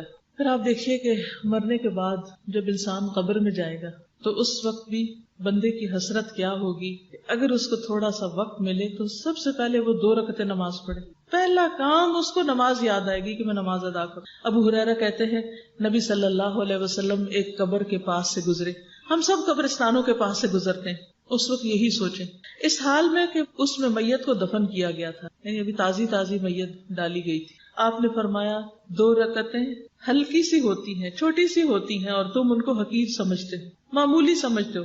کئی دفعہ ایسا ہوتا ہے نا، فرض پڑھ لی، سنت پڑھ لی، اچھا نفل چھوڑو، نفل ہی ہے نا، تم انہیں حقیر اور زائد سمجھتے ہو، ایکسٹرا سمجھتے ہو. لیکن وہ 2 رکعتیں جو زندگی میں ہم حقیر سمجھتے ہیں، اگر یہ صاحب قبر اپنے عمل میں زیادہ کر لیتا تو اس کی نظر میں تمہاری باقی ساری دنیا سے بھی زیادہ اس کو محبوب ہوتی. یعنی اس وقت اس بندے کی جو قبر میں پڑا ہوا ہے اس کی حسرت کیا ہے کہ اگر ساری دنیا مجھ سے لے لی جائے اور 2 رکعتیں پڑھنے کا وقت دے دیا جائے تو سب سے پہلے 2 رکعتیں پڑھے گا. اور آج ہمارے پاس کتنا وقت ہوتا ہے، ہم گھنٹوں فونوں پہ باتیں کرتے رہتے ہیں، کبھی کمپیوٹر پہ بیٹھے رہتے ہیں، کبھی لوگ گھر میں آ جاتے ہیں تو بہت سارا وقت گپ شپ پہ لگا دیتے ہیں، لیکن نماز پڑھتے وقت اس میں کوتاہی کر دیتے. اب دیکھیے جب کوئی مہمان آتا ہے گھر میں تو ہم یہ بہانہ بنا لیتے مہمان ہے. کچھ لوگ تو پڑھتے ہی نہیں، شرم کے مارے کہ اب اٹھے کیسے. اور کچھ لوگ کہتے ہیں آپ بیٹھے میں 2 منٹ میں آئی. نماز کے لیے کتنا وقت دیتے ہیں؟ میں 2 منٹ، میں جلدی سے نماز پڑھ کے آئی. کہتے ہیں نا 2 منٹ جلدی سے نماز کے لیے، اور گھنٹوں لوگوں کے لیے، نفس کی تسکین کے لیے، باتوں کے لیے. آپ دیکھیے کہ بعض اوقات اسکول میں بچے جاتے ہیں، جوان ہو جاتے ہیں بچے، بڑے بڑے اسکولوں میں پڑھتے ہیں، ہزاروں کی فیس دے کے پڑھاتے ہیں، لیکن اکثریت کی ظہر کی نماز جاتی، خاص طور پر جب دن چھوٹے ہوتے ہیں. ہم میں سے کتنے لوگ ہیں جن کے دل تڑپتے ہوں اور وہ جا کر اسکول کی اتھارٹی سے بات کریں کہ آپ ان کے لیے نماز کا انتظام کریں. بڑی بڑی بلڈنگز بنتی ہیں لیکن نماز کے لیے کسی پراپر جگہ کا انتظام نہیں ہوتا کیونکہ اس کی کوئی اہمیت نہیں. ورنہ جن لوگوں کے دلوں میں اہمیت ہوتی ہے وہ گھروں کے اندر بھی چھوٹی چھوٹی مسجدیں بنا لیتے ہیں، نماز کے لیے مخصوص کر لیتے ہیں تاکہ اس میں زیادہ یکسوئی کے ساتھ نماز ہو سکے. تو اصل بات ہے اہمیت کی، کہ ہماری زندگی میں زیادہ اہمیت کس چیز کی، پرائرٹی کس چیز کی، فکر کس چیز کی. تو جس کو مرنے کی فکر ہے، مرنے کی یاد ہے، وہ کبھی بھی نہ بڑھاپے میں، نہ جوانی میں، نہ بچپن میں وہ اپنی نمازوں کو فراموش نہیں کر سکتا. اسی لیے اللہ تعالیٰ قرآن پاک میں سورۃ النور میں فرماتے ہیں رجال لا تلہیہم تجارۃ ولا بیع عن ذکر اللہ واقام الصلاۃ یخافون یوما تتقلب فیہ القلوب والابصار. وہ مرد جنہیں اللہ کے ذکر اور نماز قائم کرنے سے اور زکوٰۃ ادا کرنے سے نہ کوئی تجارت غافل کرتی ہے، نہ کوئی خرید و فروخت، یعنی وہ اپنے بزنس میں ڈوبے ہوئے بھی ہوں، انتہائی مصروف ہوں، تب بھی وہ وقت نکالیں گے جب نماز کا وقت آئے گا. اور وہ اپنا سالانہ آڈٹ صرف دنیا کے لیے نہیں کرواتے، وہ اس میں سے اپنی زکوٰۃ کا حساب بھی خوب رکھتے ہیں کہ اللہ کے راستے میں کتنا دینا ہے. وہ اس دن سے ڈرتے ہیں جس میں دل اور آنکھیں الٹ جائیں گی، پلٹ جائیں گی، انسانوں کا خوف کے مارے برا حال ہوگا. اس دن کے خوف سے بچنے کے لیے وہ آج دنیا میں اللہ تعالیٰ کے آگے جھکتے ہیں اور اللہ تعالیٰ کو راضی رکھتے ہیں. رسول اللہ صلی اللہ علیہ وسلم نے فرمایا تمہارا رب بکریوں کے اس چرواہے پر تعجب کرتا ہے، یعنی اس سے راضی ہوتا ہے، خوش ہوتا ہے جو پہاڑ کی چوٹی پر اکیلا ہوتے ہوئے نماز کے لیے خود ہی آذان کہتا ہے اور پھر نماز پڑھتا ہے. اللہ تعالیٰ فرماتے ہیں دیکھو میرے اس بندے کو جو نماز کے لیے آذان اور اقامت کہتا ہے اور مجھ سے ہی ڈرتا ہے، میں نے اپنے اس بندے کو بخش دیا اور جنت میں داخل کر دیا. حالانکہ دنیاوی اعتبار سے اس کی کیا اہمیت، ایک طرف خواہ کوئی ارب پتی کیوں نہ ہو، لیکن اگر نماز نہیں پڑھتا تو اللہ کی نگاہ میں کوئی مقام نہیں، اس کا کوئی ویلیو نہیں. اور دوسری طرف ایک چرواہا ہے جس کے پاس 2 وقت کی روٹی نہیں، وہ سارا دن بکریاں چراتا ہے، لیکن نماز کے وقت وہ آ کر خود ہی اذان دیتا ہے اور خود ہی نماز پڑھ لیتا ہے. کیونکہ اس کے پاس کوئی اور ہے نہیں. تو یہ معمولی چرواہا اللہ سبحانہ وتعالیٰ کے نزدیک زیادہ اہمیت رکھتا ہے. وہ اللہ کا زیادہ پیارا ہے, زیادہ محبوب ہے. اللہ تعالیٰ نہ ہماری شکل دیکھے گا, نہ ہمارے زیورات, اور نہ ہمارے کپڑے, اور نہ ہماری اور دنیا کی آرائش کی چیزیں, نہ ہمارے ڈیزائنرز کے بیگز, اور نہ جوتے. وہ کیا دیکھے گا کہ ہم نے اس کی عبادت کس کوالٹی کی, کس درجے کی, اور کس طرح ادا کی. اسی میں ہی انسان کی عزت اور عظمت. انسان سب سے زیادہ اللہ تعالیٰ کے قریب سجدے کی حالت میں ہوتا ہے. نبی صلی اللہ علیہ وسلم کا طریقہ کیا تھا کہ آپ اپنے گھر میں کام کاج میں مصروف ہوتے, ازواج سے بات چیت کر رہے ہوتے کہ اتنے میں آذان ہو جاتی تو آپ سب سے اجنبی ہو جاتے اور سب کو چھوڑ کر نماز کے لیے چلے جاتے. کیا ابھی تک ہمیں یہ عادت پڑی ہے کہ جب آذان ہو تو سارے کام چھوڑ دیں کہ پہلے ذرا نماز پڑھ لیں؟ اکثر ایسے ہوتا ہے کہ اچھا ہم کہتے ہیں یہ ایک دفعہ ختم ہو جائے نا پھر میں آرام سے نماز پڑھوں گی. اتنے میں نماز اتنی لیٹ ہو جاتی ہے کہ پھر آرام کا وقت نہیں ہوتا, پھر وہ ٹکرے ہی مار کے اٹھ جاتے ہیں. ایسی ہی نماز کو منافق کی نماز قرار دیا گیا کہ جو عصر کی نماز کے لیے انتظار کرتا رہتا ہے دھوپ کے زرد ہونے کا, حتیٰ کہ وہ جب ڈوبنے کے قریب ہوتا ہے تو جلدی سے اٹھ کر چند ٹکرے ایسے مارتا زمین پہ جیسے مرغی دانا چننے کے لیے زمین پہ ٹھونگے مارتی ہے جلدی جلدی, اور اس میں اللہ کو کچھ بھی یاد نہیں کرتا. نبی صلی اللہ علیہ وسلم نے نماز کو تاخیر سے ادا کرنے سے منع کیا. ابو ذر کہتے ہیں کہ رسول اللہ صلی اللہ علیہ وسلم نے مجھے بلایا اور فرمایا, اے ابو ذر, قریب ہے میرے بعد ایسے حکمران ہوں گے جو نماز کو فوت کر دیں گے, تو تم نماز کو اپنے وقت پہ پڑھنا. اگر تو نے نماز کو اپنے وقت پر پڑھ لیا تو وہ نماز جو پھر بعد میں حاکم کے ساتھ پڑھی گئی وہ تیرے لیے نفل ہو جائے گی, ورنہ تو نے تو اپنی نماز پوری کر ہی لی. یعنی اگر کسی مسجد میں بہت لیٹ نماز ہوتی ہے یا کچھ لوگ بہت دیر سے کسی دفتر میں نماز پڑھنے کی چھٹی دیتے ہیں تو انسان کو دیر کی بجائے اپنے وقت پر نماز پڑھنی چاہیے, کیونکہ اول وقت میں نماز پڑھنے پر اللہ سبحانہ وتعالیٰ کی بخشش کا وعدہ ہے. پھر اسی طرح نماز کا فوت ہونا جو ہے وہ انتہائی فکر کی بات ہے. کیا آپ کو معلوم ہے کہ نبی صلی اللہ علیہ وسلم کی نماز غزوہ خندق کے موقع پر فوت ہو گئی جب کفار نے آپ کو بہت مشغول کر لیا تھا. آپ جو کسی کو بد دعا نہیں دیتے تھے, اس دن آپ نے فرمایا کہ اللہ ان کے گھروں کو اور قبروں کو آگ سے بھر دے, انہوں نے ہمیں نماز عصر سے روک دیا یہاں تک کہ سورج غروب ہو گیا. اور آج ہم لوگ آرام سے سورج نکل آتا ہے اور لوگ فجر پڑھ رہے ہوتے ہیں, سورج ڈوب جاتا ہے اور وہ عصر قضا کر رہے ہوتے ہیں. آخر کیوں؟ اگر ہماری ترجیح نماز ہو تو پھر ہم ہر کام میں سے نکل کے اپنا وقت نکال کے نماز ادا کر لیں گے. پھر اسی طرح قرآن مجید میں اللہ سبحانہ وتعالیٰ نے کچھ پچھلی امتوں کا ذکر کیا کہ انہوں نے نمازوں کو ضائع کیا اور ان کا انجام بھی پھر بتایا گیا. اور وہ کیا؟ فَخَلَفَ مِن بَعْدِهِمْ خَلْفٌ أَضَاعُوا الصَّلَاةَ وَاتَّبَعُوا الشَّهَوَاتِ فَسَوْفَ يَلْقَوْنَ غَيًّا.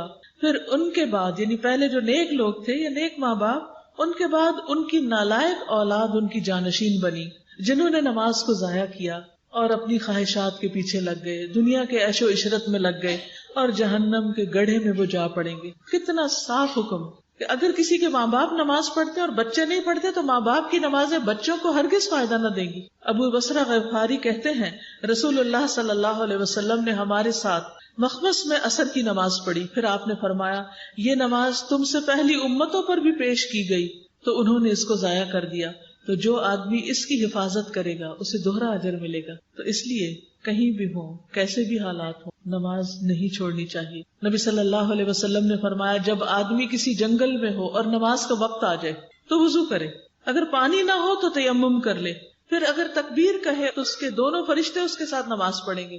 یعنی وہ اکیلا ہے, کوئی نہیں اس کے ساتھ پڑھنے والا, تو کون پڑھ رہا ہے اس کے ساتھ؟ کرام کاتبین, کیونکہ وہ وہی کر رہے ہوتے ہیں نا جو انسان کر رہا ہوتا ہے, اس کو لکھ رہے ہوتے ہیں, تو وہ ساتھ شامل ہو جاتے ہیں. اگر اس نے آذان بھی دی اور تکبیر بھی کہی تو اس کے ساتھ اللہ کے اتنے بڑے بڑے لشکر نماز پڑھیں گے جن کے کنارے دکھائی نہ دیں گے. سبحان اللہ. یعنی اگر آپ کسی ایسی جگہ پر ہیں جہاں بالکل ایک اکیلے ہیں, تنہا نماز پڑھ رہے ہیں, تو آپ تنہا نہیں ہیں, اللہ کی اور مخلوق آپ کے ساتھ ہے جس کو آپ نہیں جانتے, لیکن آپ اللہ محبوب بن جاتے ہیں. آپ دیکھیے کہ کچھ لوگ جیسے شادی پارٹی میں ہوتے ہیں نا, تو دیکھا دیکھیے ایک دوسرے کو نماز نہیں پڑھتے. اچھا اس نے بھی نہیں پڑھی, اچھا گھر جا کے پڑھ لیں گے. کچھ نمازیں تو گھر پڑھی جا سکتی ہیں, مثلا عشاء کی نماز, لیکن وہ بھی آپ دیکھیں کہ اگر رات کے 12 بج گئے کسی شادی میں ہی تو گھر جا کے پڑھنے کا تو ٹائم ہی گزر گیا. کیوں نہیں پڑھتے؟ سبھی مسلمان ہیں, کیونکہ شرماتے ہیں لوگ کیا کہیں گے, یا پھر کپڑے ہم نے ایسے پہن رکھے ہوتے ہیں جن میں نماز پڑھی نہیں جا سکتی. تو جب ہم گھر سے نکلنے لگتے ہیں تو پہلے انتظام کر کے جائیں نا کہ ان کپڑوں میں اگر مجھے وضو کی ضرورت پیش آئی تو بازو اوپر ہو جانے چاہیے، یا وہ اتنے باریک نہیں ہونے چاہیے کہ نماز نہ پڑھی جا سکے، یا وہ اتنے اکڑے ہوئے نہیں ہونے چاہیے کہ میں جھک نہ سکوں، یا ایسے زیورات نہیں ہونے چاہیے، یا ایسا میک اپ نہیں ہونا چاہیے کہ جو نماز اور وضو کے راستے میں حائل ہو جائے. کیونکہ کیا ہم میں سے کوئی اللہ تعالیٰ کے سامنے جا کے یہ کہہ سکتے ہیں اللہ پاک وہ فلاں نماز میں نے اس لیے نہیں پڑھی تھی کیونکہ میں نے میک اپ کیا ہوا تھا تو میں کیسے خراب کرتی، پھر لوگوں کے سامنے مجھے شرم آتی. لوگوں سے شرماتے ہیں، اللہ سے نہیں شرماتے. لوگوں سے ڈرتے ہیں، اللہ سے نہیں ڈرتے. اور پھر شادی کے دن جب اللہ تعالیٰ خوشی دے رہے ہیں آپ نماز چھوڑ دیتے ہیں. پھر شادیاں کیسے برکت والی شادیاں ہوں، کوئی غم کا موقع آتا ہے لوگ نماز چھوڑ دیتے ہیں کہ اس غم میں بھی نماز پڑھی جائے گی. فرض تو کسی حال میں بھی نہیں چھوڑا جا سکتا. اس لیے کہیں پر بھی ہوں، چاہے آپ اکیلے ایک ہوں، کوئی نہ پڑھ رہا ہو، آپ اٹھیں اور نماز پڑھیں، چاہے سب باتیں بنائیں. قیامت کے دن ان باتیں بنانے والوں کا کیا ہوگا؟ اللہ تعالیٰ کے فیورٹ یہ ہوں گے یا آپ ہوں گے جو ان سب کو چھوڑ کر اللہ کے آگے جھک جائیں؟ ہمیں اپنا مقام لوگوں کی نظر میں نہیں دیکھنا چاہیے، ہمیں اپنا مقام اللہ سبحانہ و تعالیٰ کی نظر میں دیکھنا چاہیے کہ وہاں ہم کیسے لگ رہے ہوں گے. پھر اسی طرح بعض اوقات کپڑے کم ہوتے ہیں، بعض اوقات کپڑا پلیت ہو جاتا ہے، تو اس صورت میں بھی اگر کوئی چارہ نہ ہو تو جس حال میں ہے نماز ادا کر لیں. پھر بیمار بھی ہو تو نماز نہ چھوڑیں. کھڑے ہو کے نہیں پڑھ سکتے بیٹھ کے پڑھ لیں، بیٹھ کے نہیں پڑھ سکتے اشاروں سے پڑھ لیں، لیٹ کے پڑھ لیں، لیکن نماز نہ چھوڑیں. عمران بن حسین کہتے ہیں کہ مجھے بواسیر کا مرض تھا تو میں نے نبی صلی اللہ علیہ وسلم سے نماز کے بارے میں دریافت کیا. آپ نے فرمایا کھڑے ہو کر نماز پڑھ لو، اگر اس کی طاقت نہیں تو بیٹھ جاؤ، اگر اس کی بھی نہیں تو پہلو کے بل لیٹ جاؤ، یعنی اگر سیدھے نہیں بیٹھ سکتے تو لیٹ کے پڑھ لو لیکن نماز نہیں چھوڑو. حالت جنگ میں بھی نماز نہیں چھوڑی جا سکتی. پھر اگر کسی قسم کے کوئی خوف کی صورت ہو، کوئی پریشانی کا عالم ہو تو بھی ہمیں نماز نہیں چھوڑنی. دجال جیسا عظیم فتنہ جو زمین پہ سب سے بڑا فتنہ ہوگا، اس وقت بھی نماز کی حفاظت کرنی. صحابہ کرام کہتے ہیں ہم نے عرض کیا اے اللہ کے رسول صلی اللہ علیہ وسلم دجال زمین میں کتنا عرصہ رہے گا؟ آپ نے فرمایا 40 دن اور 1 دن سال کے برابر، 1 دن مہینے کے برابر، 1 دن ہفتے کے برابر ہوگا اور باقی دن عام دنوں کے برابر. یعنی دجال جب آئے گا تو 40 دن رہے گا زمین اور 1 دن 1 سال کا ہوگا، 1 دن 1 مہینے کا ہوگا، 1 دن 1 ویک کا ہوگا اور باقی دن تمہارے دنوں کے برابر ہوں. تو صحابہ کو سب سے زیادہ فکر پتہ کس چیز کی ہوئی؟ ہم نے عرض کیا اللہ کے رسول صلی اللہ علیہ وسلم وہ دن جو سال کے برابر ہوگا اس میں ہمارے لیے 1 دن کی نمازیں پڑھنی کافی ہوں گی.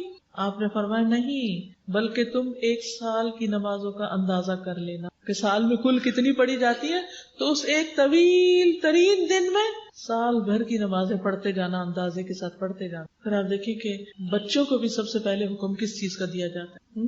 آپ نے فرمایا مروا اولادکم بالصلاۃ وہم ابناء 7 سنین، اپنے بچوں کو نماز کا حکم دو جب وہ 7 سال کے ہو جائیں. واضربوہم علیہا وہم ابناء 10 سنین، اور جب وہ 10 سال کے ہو جائیں تو انہیں نماز چھوڑنے پر مارو اور ان کے بستر الگ کر دو.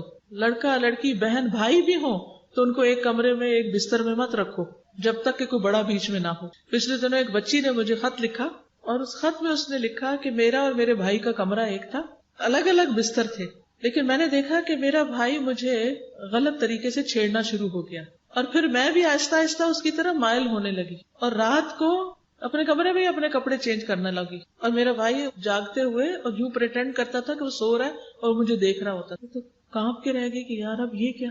ہم سمجھتے ہیں بہن بھائی ہیں تو کوئی فرق نہیں پڑتا، بہن بھائیوں کو بھی ایک بستر میں مت سلائیں، کٹھے نہ لیٹنے دیں کیونکہ ان کے بیچ میں بھی شیطان آ جاتا ہے. اور ایسے کئی ایک خرابیوں کے واقعات آپ نے بھی سن رکھے ہوں. تو نبی صلی اللہ علیہ وسلم کے اس حکم پر بھی عمل کرنا بہت ضروری ہے. پھر اسی طرح یہ ہے کہ اگر کوئی سرونٹ نماز پڑھتا ہو اس کو مارنے کی اجازت نہیں، یعنی جو نماز پڑھے اس کی سزا میں بھی کمی ہو جائے گی. ابو امامہ کہتے ہیں کہ رسول اللہ صلی اللہ علیہ وسلم خیبر سے آئے تو آپ کے پاس 2 غلام تھے. حضرت علی نے کہا اللہ کے رسول صلی اللہ علیہ وسلم ہمیں بھی ایک غلام دے دیں. آپ نے فرمایا ان میں سے جو بھی چاہتے ہو لے لو. انہوں نے کہا آپ میرے لیے پسند کریں. آپ نے فرمایا یہ لے لو، اس کو مارنا نہیں کیونکہ میں نے خیبر سے واپسی پر اس کو نمازیں پڑھتے دیکھا ہے اور مجھے نمازیوں کو مارنے سے منع کیا گیا ہے کیونکہ وہ اللہ کے معزز بندے ہیں، عزت والے ہیں. پھر اسی طرح یہ ہے کہ نماز صرف پڑھنے کی چیز نہیں بلکہ قائم کرنے کی چیز، اور اس نماز کے قائم کرنے میں کیا ہے کہ انسان کا وضو درست ہو، قبلہ رخ ہو کر نماز پڑھے، یہ نہیں کہ جدھر بھی منہ آئے پڑھ لے. قیام ہو نماز میں. بعض لوگ دنیا کے سارے کام کھڑے ہو کے کرتے ہیں، نماز بیٹھ کے پڑھتے ہیں. بیٹھ کر نماز نہیں ہوتی، اللہ یہ کہ نفل اگر کوئی پڑھے تو اس میں آدھا ثواب ہوتا ہے، لیکن فرض نماز کے لیے تو صحابہ اگر دیوار کے ساتھ بھی ٹیک لگانی پڑتی تو ٹیک لگا کے پڑھتے، لیکن بیٹھ کے نہیں پڑھتے تھے، الا کہ آپ کو ایسے چکر آ رہے ہوں کہ اتنی حالت خراب ہو کہ آپ میں سخت کمزوری اور آپ کھڑے نہ ہو سکتے ہو، پھر تو بیٹھ سکتے ہیں. لیکن اگر آپ دنیا کا کوئی اور کام کھڑے ہو کے کرتے ہیں تو نماز بھی کھڑے ہو کے پڑھنی ہوگی، کیونکہ اس میں قیام فرض ہے. رسول اللہ صلی اللہ علیہ وسلم نے فرمایا، جو مسلمان فرض نماز کا وقت پائے، اچھی طرح وضو کرے اور خشوع و خضوع سے نماز ادا کرے اور اچھی طرح رکوع کرے، تو وہ نماز اس کے پچھلے سارے گناہوں کا کفارہ بن جائے گی، بشرطے کہ اس نے کسی کبیرہ گناہ کا ارتکاب نہ کیا ہو، اور یہ سلسلہ ہمیشہ قائم رہے گا. لیکن اس ساری اہمیت کے باوجود لوگ نماز کی پابندی نہیں کرتے اور نمازوں کو ضائع کر دیتے. نبی صلی اللہ علیہ وسلم نے اسے قیامت کی نشانی بتایا کہ لوگ اپنے آپ کو مسلمان کہیں گے لیکن نماز کی پرواہ نہیں کریں گے. رسول اللہ صلی اللہ علیہ وسلم نے فرمایا، اسلام کی نشانیاں ایک ایک کر کے ختم ہوتی جائیں گی اور اسلام بالکل اجنبی بن کے رہ جائے گا. جب ایک نشانی ختم ہوگی تو لوگ اس سے جو ملتی جلتی اس کو پکڑ لیں گے، اور سب سے پہلے حکم کی نشانی ٹوٹے گی اور سب سے آخر میں نماز کی. یعنی حکم کی نشانی ٹوٹے گی، یعنی کہ مسلمانوں کے اندر آرگنائزیشن نہیں رہے گی اور ان کے اندر انارکی ہو جائے گی، اور آخری حصے میں لوگ مسلمان کہیں گے خود کو نماز نہیں پڑھتے ہوں گے. یعنی نماز پڑھنا اسلام کی نشانی ہے کہ فلاں شخص مسلمان ہے. مثلا ایک گیدرنگ جس سے مسلم نان مسلم سب اکٹھے ہوں، اور اگر مسلم اس میں اسے اٹھ کے نماز پڑھتے ہیں تو یہ بتا دے گی نا چیز، زبان سے نہ بھی بولیں کہ میں مسلم، کہ میں مسلمان ہوں، اس کا عمل بتا دے گا. لیکن ایک وقت آئے گا کہ لوگ کہیں گے کہ آئی ایم مسلم، لیکن وہ کوئی بھی نماز نہیں پڑھتے. اور اس وقت بھی مختلف علاقوں میں گاؤں میں جا کے لوگوں سے پوچھے کتنے لوگوں کو نماز آتی اور کتنے پڑھتے ہیں. بلیو بھی ہمارے بہت سے اسٹوڈینٹس جو پڑھ کر گاؤں میں واپس گئے، انہوں نے بتایا کہ بعض گاؤں میں پورے گاؤں میں ایک آدھ شخص کے سوا کسی کو سورت فاتحہ نہیں آتی. ان کے پاس جائے نماز نام کی چیز نہیں تھی، کوئی مسجد نہیں، وہاں کوئی نماز پڑھانے والا نہیں، کوئی نماز سکھانے والا نہیں، اور وہ کیا ہے؟ مسلمان. یعنی سورج نکلتا اور سورج ڈوبتا اور سورج نکلتا اور سورج ڈوبتا ہے، اور پوری بستی میں سے کوئی ایک بندہ اللہ کے آگے نہیں جھکتا. اور ایسی ایک نہیں کئی ایک بستیاں ہوں گی اس ملک کے اندر جسے اسلام کے نام پر حاصل کیا گیا. تو کس کا فرض بنتا ہے؟ ہم سب کا بنتا ہے. آپ کہیں گے گورنمنٹ کا بنتا ہے، ٹھیک ہے گورنمنٹ کا بھی بنتا ہے، لیکن میرا اور آپ سب کا بھی بنتا ہے کہ ہم اس چیز کے بارے میں فکر مند ہوں، اور سب لوگ اپنے اپنے گاؤں والوں اور اپنے اپنے پیچھے والوں کی فکر کرنا شروع کر دیں، اور ایک باقاعدہ مہم چلائیں کہ جا کے پوچھیں کتنے بچے نماز پڑھتے ہیں، کتنے جوان نماز پڑھتے ہیں، کتنے مرد پڑھتے ہیں، کتنی عورتیں پڑھتی ہیں، اور کیا اگر پڑھتی ہیں تو ان کو پڑھنی بھی آتی ہے.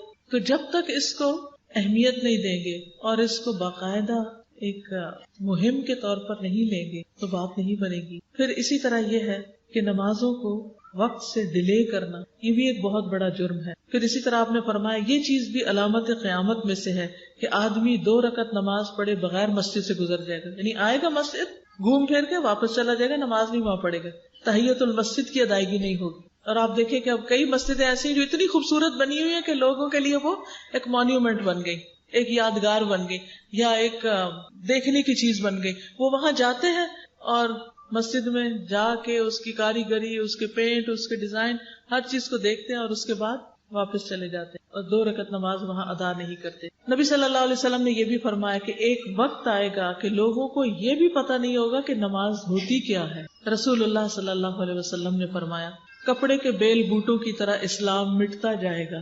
کپڑوں پہ کڑھائی کی جاتی ہے نا، پھر کچھ ایسا گھسنے لگتے ہیں نا تو دھاگے اتر کے تو کپڑا بالکل صاف ہو جاتا ہے.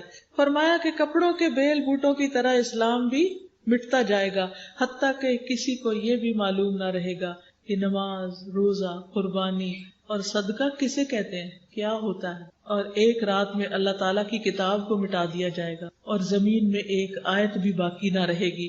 لوگوں میں سے جو بوڑھے مرد اور بوڑھی خواتین بچیں گی وہ کہیں گے ہم نے اپنے باپ دادا کو یہ کلمہ کہتے ہوئے سنا تھا، لا الہ الا اللہ، اور اب ہم بھی یہی کہتے ہیں. آپ کو پتا ہے کہ کچھ عرصہ پہلے جب بوسنیا کے بہت حالات خراب ہوئے تھے اور دنیا کو بوسنیا والوں کا پتہ چلا تھا، تو وہاں ایسی بہت سی مثالیں کہ ان لوگوں کو سوائے لا الہ الا اللہ کے اور کسی چیز کا نہیں پتا تھا کہ اسلام کیا ہوتا. اسی طرح اور بھی کئی ایک اسٹیٹس ایسی ہیں، دنیا کے کئی ممالک ایسے ہیں کہ جہاں پر لوگ اپنے آپ کو مسلمان کہتے ہیں کیونکہ وہ لا الہ الا اللہ کہتے ہیں، اس سے آگے انہیں کسی چیز کا نہیں پتا. تو اللہ نے جس کام کے لیے بندوں کو پیدا کیا، اگر وہ ہوم ورک کیے بغیر واپس چلے گئے تو پھر ہوگا کیا؟ کیا واپس آ کے اپنا دوبارہ کر سکیں گے؟ دوبارہ کوئی دنیا میں نہیں آ سکتا، چاہے وہ دن رات روئے کہ مجھے ایک چانس اور ملے، کسی کو بھی یہ چانس نہیں ملے گا. اور یاد رکھیے یہ شیطان کا بہت بڑا وار ہے کہ نماز کو سب سے زیادہ مشکل بناتا ہے. شیطان کی نماز سے دشمنی ہے، نماز سے دشمنی ہے شیطان کی.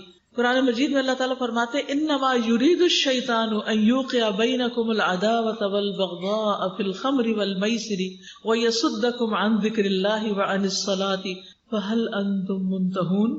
شیطان تو یہی چاہتا ہے کہ شراب اور جوئے کے ذریعے تمہارے درمیان دشمنی اور بغض ڈال دے اور تمہیں اللہ کے ذکر سے اور نماز سے روک دے، اور کیا تم باز آنے والے ہو؟ پھر اسی طرح آپ دیکھیں نماز جب ہم شروع بھی کر دیتے تو شیطان اتنے خیال ڈالتا ہے کہ وہ چاہتا ہے کہ پڑھ کے بھی نہ پڑھے اور بندے کو یہ بھی نہ پتا اس نے کیا پڑھا. اور لٹرلی کئی دفعہ ایسے ہو جاتا ہے نا کہ آپ پڑھتے ہیں تو آپ کہتے ہیں کتنا پڑھا تھا، بولا 3 پڑھی تھی 4 پڑھی تھی، کہیں میں بھول تو نہیں گئی تھی. کتنا زیادہ نماز میں بھلواتا ہے وہ، کیونکہ اس نے خود سجدے سے انکار کیا تو وہ روتا پیٹتا ہے جب بندہ سجدہ کرنے لگ جاتا ہے، بندہ نمازوں کی پابندی کرنے لگتا ہے. تو اگر کوئی شخص نماز نہیں پڑھتا تو کھلم کھلا شیطان کا دوست ہے. نبی صلی اللہ علیہ وسلم نے ایک دفعہ نماز پڑھی، پھر پڑھ کے فرمایا میرے سامنے ایک شیطان آ گیا نماز میں، کوشش کرنے لگا میری نماز توڑ دے، یعنی اتنا ستانے لگا، لیکن اللہ تعالیٰ نے اس کو میرے قابو میں کر دیا اور مجھ پہ غالب نہیں آیا. پھر نماز میں شبہ تو وہ ضروری ڈالنے کی کوشش کرتا ہے. رسول اللہ صلی اللہ علیہ وسلم نے فرمایا تم میں سے جب کوئی نماز پڑھنے کے لیے کھڑا ہوتا ہے تو شیطان آ کر اس کی نماز میں شبہ پیدا کر دیتا ہے، پھر اسے یہ بھی یاد نہیں رہتا کہ اس نے کتنی رکعتیں پڑھی. تم میں سے جب کوئی ایسا محسوس کرے تو بیٹھے بیٹھے 2 سجدے کر لے، یعنی سجدہ سہو کر لے، تو اس سے پھر نماز مکمل ہو جائے گی. کیا آپ میں سے کبھی کسی کو نماز بھولی؟ کس کو؟ کوئی ہاتھ ایسا نہیں ہوگا جو نہ کھڑا ہو. کیونکہ شیطان کیا چاہتا ہے کہ نماز ہم ایسی ادا کریں کہ گویا نہ کرنے کے برابر، محنت بھی کریں اور وہ ضائع بھی ہو جائے. تو اس لیے وہ وسوسے ڈالتا ہے. یعنی جب نماز کے لیے اذان دی جاتی ہے تو شیطان آواز نکالتا ہوا بڑی تیزی کے ساتھ پیٹھ بوڑ کے بھاگتا ہے تاکہ اذان کی آواز نہ سن سکے، اور جب اذان ختم ہوتی ہے تو واپس آ جاتا ہے. جو ہی تکبیر شروع ہوتی ہے پھر پیٹھ موڑ کے بھاگتا ہے، تکبیر ختم ہوتی ہے تو دوبارہ آ جاتا ہے اور نمازی کے دل میں وسوسے ڈالتا ہے، کہتا ہے فلاں بات یاد کرو، فلاں یاد کرو، اور ان باتوں کی شیطان یاد دہانی کراتا ہے جن کا اسے کبھی خیال بھی نہ آیا ہو. ایسے ایسے آئیڈیاز نماز میں آنے لگتے ہیں، اور اس طرح اس کو یہ بھی یاد نہیں رہتا کہ اس نے کتنی رکعتیں پڑھی، اور یہ سراسر شیطان ہوتا ہے. تو آپ دیکھیے اگر نماز میں شیطان نہیں چھوڑتا تو باقی زندگی میں چھوڑ دے گا؟ تو ہم میں سے کون اپنے آپ کو پاکیزہ قرار دے سکتا ہے اور یہ کہہ سکتا ہے میں تو بڑا ہی نیک ہوں اور مجھے اب کسی مزید عبادت کی اور توبہ استغفار کی ضرورت نہیں؟ نہیں، ہم سب کو ضرورت ہے.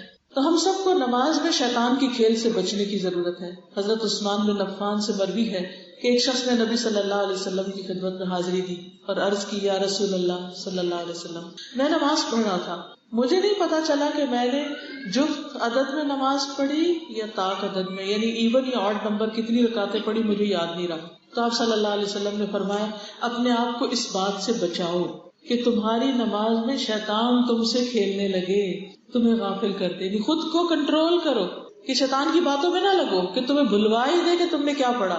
تم میں سے کوئی شخص نماز پڑھ رہا ہو اور اسے جفت اور طاق کا پتہ نہ چل سکے تو اسے سہو کے 2 سجدے کر لینے چاہیے کہ ان دونوں سے نماز مکمل ہو جاتی. تو آپ دیکھیے کہ اگر کوئی شخص بھول گیا، مثلا 3 رکعتیں پڑھی یا 4، تو وہ ان کو کتنا بنا لے؟ 3، 1 رکعت اور پڑھ لے اور آخر میں سجدہ سہو کر لے. ٹھیک ہے، آپ ہاتھ کھڑا کر رہی تھی، اب آپ پوچھ لیجیے جی اگر غالب گمان ہے کہ 4 پڑھی ہے لیکن ایسے ہی شک پڑ گیا تو پھر آپ اور رکعت نہیں پڑھیں گے، پھر 2 سجدے آخر میں کر لیں گے، جیسے نبی صلی اللہ علیہ وسلم نے فرمایا کہ یہ سجدے نماز کو مکمل کر دیں گے، شیطان کے شر کو دور کر دیں گے. جی آپ فرمائیے. اگر وہ ہمارے دائرہ کار میں، ہماری جان پہچان میں تو پوچھ ہوگی، لیکن اگر ہم ان کو جانتے نہیں ہیں تو بھی ہمیں فکر کرنی چاہیے کہ ان تک پہنچے. آپ دیکھیں کہ جیسے آج آپ نے وقت نکال ہی لیا نا اس مجلس میں آنے کی، یاد تازہ ہو جائے. پڑھتے تو ہیں ہم نمازیں، لیکن جب دوبارہ سے انسان سنتا ہے تو اور فکر کرنے لگتا ہے، اور زیادہ دھیان دینے لگتا ہے، اوروں کی بھی فکر کرنے لگتا ہے اور کئی نئی باتیں بھی سیکھتا ہے. تو اسی طرح اپنے وقت کا کچھ حصہ ضرور نکالیں کہ جس میں آپ لوگوں کی تعلیم کا بندوبست کریں. اگر خود آتا ہے تو ٹھیک ہے، نہیں آتا تو کسی جاننے والے کو بلا کر اپنے گھر میں درس کروائیں، اپنے محلے میں کرائیں، ایسے سب لوگوں کو دعوت دیں. اگر آپ کا کوئی گاؤں ہے تو وہاں جا کر خود سارا انتظام کر کے سارے گاؤں کو بلائیں اور ان کے لیے درس کا انتظام کریں. اب تو اتنی آسانی ہو گئی ہے کہ اگر آپ ہر ہفتے نہیں جا سکتے، مہینے میں 1 دفعہ چلے جائیں اور ان کے پاس کیسٹس چھوڑ آئیں اور ان کو کہیں کہ یہ سنیں. وہ سنتے رہیں گے, کچھ سمجھیں گے, کچھ نہیں سمجھیں گے, پھر واپس جا کے آپ ان سے کہیں جو نہیں سمجھ آئی لائیں میں آپ کو سمجھاؤں, ان کو سمجھائیں. یعنی جو پڑھ سکتے ہیں, پڑھا لکھا طبقہ, ان کو کتابیں بھی دے سکتے ہیں, آپ بکس دے سکتے ہیں. بڑی اچھی اچھی نماز پہ کتابیں آ گئی, چھوٹی بھی بڑی بھی ہر طرح کی موجود ہیں, وہ ان کو پڑھنے کے لیے دیں. لیکچر سنوائیں. اور جو لوگ بالکل ان پڑھ ہیں, میجورٹی تو ہمارے ملک کی ان پڑھ ہے, وہ پڑھ نہیں سکتی لیکن سن تو سکتی ہے نا, تو ان کو سننے کے لیے چیزیں دیں اور ان کے لیے بندوبست کریں. اب آپ دیکھیں کہ آہستہ آہستہ کیسٹس بھی ختم ہو جائیں گی, ٹیپ ریکارڈر بھی ختم ہو جائیں گے, لوگوں کے ہاتھوں میں موبائل ہے, موبائل کے میموری کارڈ جو ہے ان پہ بھر کے لیکچرز آپ لوگوں کو دے سکتے ہیں کہ اچھا یہ سنیں, یہ کریں. جب تک ہم منہ کھولیں گے نہیں, کسی کو بتائیں گے نہیں, تو کسی کو کیا پتا چلے گا. کل پرسوں مجھے کسی نے ایک میل بھیجی اور انہوں نے بتایا کہ 94 ایئرس کے ایک شخص ہیں جنہیں ورلڈ وار سیکنڈ میں حصہ لیا اور وہ روز مسجد میں جا کے نماز پڑھتے ہیں. تو اچانک تو انہوں نے نہیں شروع کر دی ہوگی نا, شروع سے عادت ہوگی مسجد جانے کی, اور پھر اللہ سبحانہ وتعالیٰ نے اس کی برکت سے ان کے اعضاء جسم سلامت رکھا اور اب بھی توفیق دی کہ وہ مسجد جائیں. آج 18 سال کا بچہ تو گھر میں سو رہا ہے اور 94 ایئرس کا بندہ مسجد جا رہا ہے. فرق کس چیز کا ہے؟ اہمیت کا فرق ہے نا. اس کو امپورٹنس پتا ہے, وہ بڑھاپے کے باوجود محنت کر رہا ہے, اور یہ جوانی میں بھی غافل ہے. اس کے لیے اویئرنیس کریٹ کرنی, ہمیں لوگوں کو ایجوکیٹ کرنا ہوگا, ہمیں لوگوں کا خیر کی بات پہنچانے کی فکر کرنی ہوگی اور خود بھی اس کی پابندی کرنی ہوگی. اور کوئی کچھ آپ میں سے کہنا چاہے؟ جی آپ فرمائیے. بس کوشش میں لگے رہیں, کیونکہ کوشش کرنا فرض ہے. ہدایت تو اللہ دیتا ہے, ان کے لیے دعا بھی کریں. مختلف مواقع پر جب ان کا دل نرم ہو تو اس وقت انہیں اس کی تلقین کریں. بس کسی کو ضد میں نہ آنے دیں. کسی نے لکھا ہے جو شخص کرسی پر بیٹھ کر نماز پڑھتا ہے کیا وہ جماعت کروا سکتا ہے؟ اس میں یہ ہے کہ وہ آخر کیوں کروائے, اگر کوئی اور موجود ہے تو اسی کو جماعت کروانی چاہیے. الا یہ کہ سب سے زیادہ وہ پڑھا لکھا ہے, یا جیسے قرآن کے کوئی قاری ہوتے ہیں, حافظ ہوتے ہیں, تو وہ حافظ ہے اور باقی کوئی حافظ نہیں, تو اب کیا ہوگا؟ اس حافظ کو نماز پڑھانی ہوگی. لیکن کرسی پہ ساری نماز بیٹھ کے نہیں پڑھنی چاہیے, قیام کرنا چاہیے جب تک آپ کھڑے ہو سکتے ہیں, رکوع اور سجدہ زمین پر کرنا چاہیے جب تک آپ کر سکتے ہیں, اور اگر نہیں کر سکتے تو پھر کرسی کی اجازت ہے, لیکن کرسی کے آگے میز رکھنے کی ضرورت نہیں ہے. اشاروں سے بھی سجدہ ہو سکتا ہے اگر آپ جھک نہیں سکتے نیچے تک. آج کل چھوٹے نابالغ بچے اور بچیوں کے ساتھ زیادتی کے کیس بہت زیادہ ہو گئے ہیں. آپ بتائیں ہم اپنے بچوں کو کیسے گائیڈ کریں؟ بس ان کو اپنی نگاہ سے اوجھل نہ کریں, ان کو ان اٹینڈڈ نہیں چھوڑیں, ان کو اکیلے گلی بازار میں دودھ لینے اور دکان سے کچھ خریدنے مت بھیجیں. لڑکیوں کو اللہ تعالیٰ نے جو حدود رکھی ہیں وہ بڑی اہم ہیں. یعنی اگر گھر میں مرد نہیں ہے تو پھر آپ بچوں کو لے کے خود نکلیں, لیکن اکیلے بچوں کو گلی بازار میں مت کھیلنے دیں. اس میں میں سمجھتی ہوں کہ ماؤں کا ایک بہت بڑا حصہ ہے, اس میں مائیں بھی قصوروار ہیں, کیونکہ اللہ سبحانہ وتعالیٰ نے ماں کو یہ ذمہ داری دی ہے کہ باپ جب گھر پہ نہ ہو تو وہ کیا کریں؟ فالصالحات قانتات حافظات للغیب بما حفظ اللہ, کہ نیک عورتیں فرما بردار ہوتی ہیں, شوہر کی بات مانتی ہیں, اور وہ حفاظت کرنے والی ہوتی ہیں. حافظات للغیب, غیب کے لیے, بما حفظ اللہ, جیسے اللہ نے ان کی حفاظت کی. یعنی اللہ تعالیٰ نے جیسے ان کے حقوق کی حفاظت کی ہے تو وہ بھی شوہر کی غیر موجودگی میں شوہر کے بچوں اور اپنے گھر والوں کی نگرانی کرتی ہیں, حفاظت کرتی ہیں. حدیث میں آتا ہے کلکم راعن وکلکم مسئول عن رعیتہ, تم میں سے ہر شخص نگران ہے اور ہر شخص سے اس کی رعایا کے بارے میں پوچھا جائے گا. نبی صلی اللہ علیہ وسلم نے فرمایا والمرأة راعیة فی بیت زوجها ومسئولة عنہا, عورت اپنے شوہر کے گھر والوں کی نگران ہے, بچوں کی نگران ہے, اور اس سے ان کے بارے میں پوچھا جائے کہ بچوں کو کیوں چھوڑ دیا تھا اس طرح کہ کوئی ان کے ساتھ زیادتی کرے. اسی طرح ہم بعض اوقات کزنز کے ساتھ ان کو کھلا چھوڑ دیتے ہیں کہ کوئی نہیں, چھوٹے ہی ہیں, ان کو ابھی کیا اتنی سمجھ نہیں. اس وقت میڈیا کی وجہ سے ہر چیز اتنی اوپن ہو چکی ہے کہ چھوٹے چھوٹے بچوں کے اندر بھی وہ ساری معلومات ہیں جو کبھی بڑے بڑوں کو نہیں ہوتی تھی. جو نمازیں چھوٹ گئی ہوں ان کی گنتی معلوم نہ تو کیا کریں, کثرت سے نوافل پڑھیں, کیونکہ ابھی آپ نے پڑھا نا کہ جن کے فرائض کی کمی ہوگی وہ نوافل سے پوری کر دی جائے گی. اکثر علماء کہتے ہیں کہ آپ کے پاس وقت کم ہو تو صرف فرض پڑھ لیا کریں. کبھی کبھار تو ایسا ہو سکتا ہے, لیکن یہ نہیں کہ ہم ویسے ہی ساری زندگی ہماری بھاگ دوڑ کی اور بزی ہیں تو ہم صرف فرض پر گزارا کرتے رہیں. اکثر لوگ فجر کی نماز میں سستی کرتے ہیں, جب سو کر اٹھتے ہیں تو باقاعدگی سے فجر پڑھ لیتے ہیں. کیا یہ طریقہ درست ہے؟ آپ ہی بتائیے. کیا آپ کو معلوم ہے کہ نبی صلی اللہ علیہ وسلم کو ایک دفعہ خواب میں 2 فرشتے لے کر گئے اور انہوں نے دیکھا کہ ایک شخص کے سر پر پتھر مارا جاتا ہے اور سر کچلا جاتا ہے، پھر وہ دوبارہ درست ہو جاتا ہے. تو انہوں نے اس سے پوچھا کہ یہ کون ہے؟ تو آپ کو یاد ہے کیا بتایا گیا تھا؟ یہ وہ شخص ہے جو فجر کی نماز میں سستی کرتا تھا. اور پھر آپ دیکھیے کہ نبی صلی اللہ علیہ وسلم فجر کی 2 سنتوں کے بارے میں فرماتے ہیں یہ مجھے دنیا اور دنیا کی ہر چیز سے زیادہ پیاری ہے، اور یہ سنت نماز ہے فجر کی. کہاں یہ کہ فرض کو کوئی چھوڑ دے. کیا استاد کی یہ خواہش ہونی چاہیے کہ جب وہ آئے تو اس کے شاگرد کھڑے ہوں؟ نہیں، نبی صلی اللہ علیہ وسلم نے اس سے منع کیا ہے.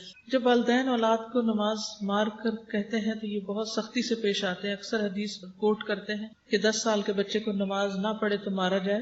آپ بتائیے رویہ بچوں کو نماز کا عادی کیا بنائے گا؟ دیکھیں اگر آپ نے اس سے پہلے حکم پر عمل کر لیا نا کہ 7 سال سے شروع کر لیا تو 3 سال میں ان کو نماز کی عادت پڑ چکی ہوگی، پھر ان کو 10 سال میں مارنا ہی نہیں پڑے گا. اللہ یہ کہ کوئی بہت ہی ایسا ڈھیٹ ہو تو اس میں بھی کیا ہے کہ انسان ایسی مارنا مارے کہ وہ بےچارے معصوم بچے جو ہیں وہ بے ہوشی ہو جائیں. یعنی اس میں انتقام لینے والی مار نہیں ہونی چاہیے. مطلب یہ کہ کوئی ایسی ضرب لگائے انسان کے سستی ان کی ختم ہو جائے، اٹھ کے کھڑے ہو جائیں. شادی والے دن وقت پہ نماز پڑھنا بہت مشکل ہوتا ہے. وہ کیوں؟ آپ اتنا ہنگامہ اکٹھا ہی کیوں کرتے ہیں کہ آپ کی نماز رہ جائے؟ کیا جمع کر سکتے؟ نہیں، اپنے وقت پر ہی پڑھیں گے. کیا مشکل ہے؟ میں نے تو اپنی شادی کے دن سب نمازیں پڑھی تھی، مجھے تو کوئی مشکل نہیں ہوئی. اصل میں اللہ تعالیٰ دیکھنا ہی یہ چاہتا ہے کہ خوشی کے موقع پر، غم کے موقع پر، مصروفیت کے موقع پر میں ان کو سب سے زیادہ پیارا ہوں یا نہیں، میری طرف آتے ہیں یا نہیں. لوگ دعائیں کرتے ہیں اللہ رشتہ ہو جائے، رشتہ ہو جائے. رشتہ ہو گیا، اب جو ہی رشتہ ہوا بازاروں کے چکر شروع ہو گئے، نمازیں جانے لگی. شادی کا دن آیا، نماز گئی. ولیمہ ہے، نماز گئی. بعد میں شوہر کے ساتھ تعلق ہے، نماز گئی. جس رب نے آپ کی دعا سنی، آپ کو گھر دیا، سب سے پہلے اسی کا حق بھلا دیا. کیا واپس اللہ کے پاس نہیں جانا؟ پھر کوئی ضرورت نہیں پڑے گی اس کی. تو اس لیے خدا سے ڈرنا چاہیے. چلیے جزاکم اللہ خیرن، ٹائم ہو چکا ہے. اللہ تعالیٰ آپ کے آنے کو، بیٹھنے کو، سننے کو قبول فرمائے. آپ کو، آپ کی اولادوں کو، آپ کے رشتہ داروں کو نمازی بنائے. وآخر دعوانا ان الحمد للہ رب العالمین. سبحانک اللہم وبحمدک، اشہد ان لا الہ الا انت، استغفرک واتوب الیک. السلام علیکم ورحمۃ اللہ وبرکاتہ.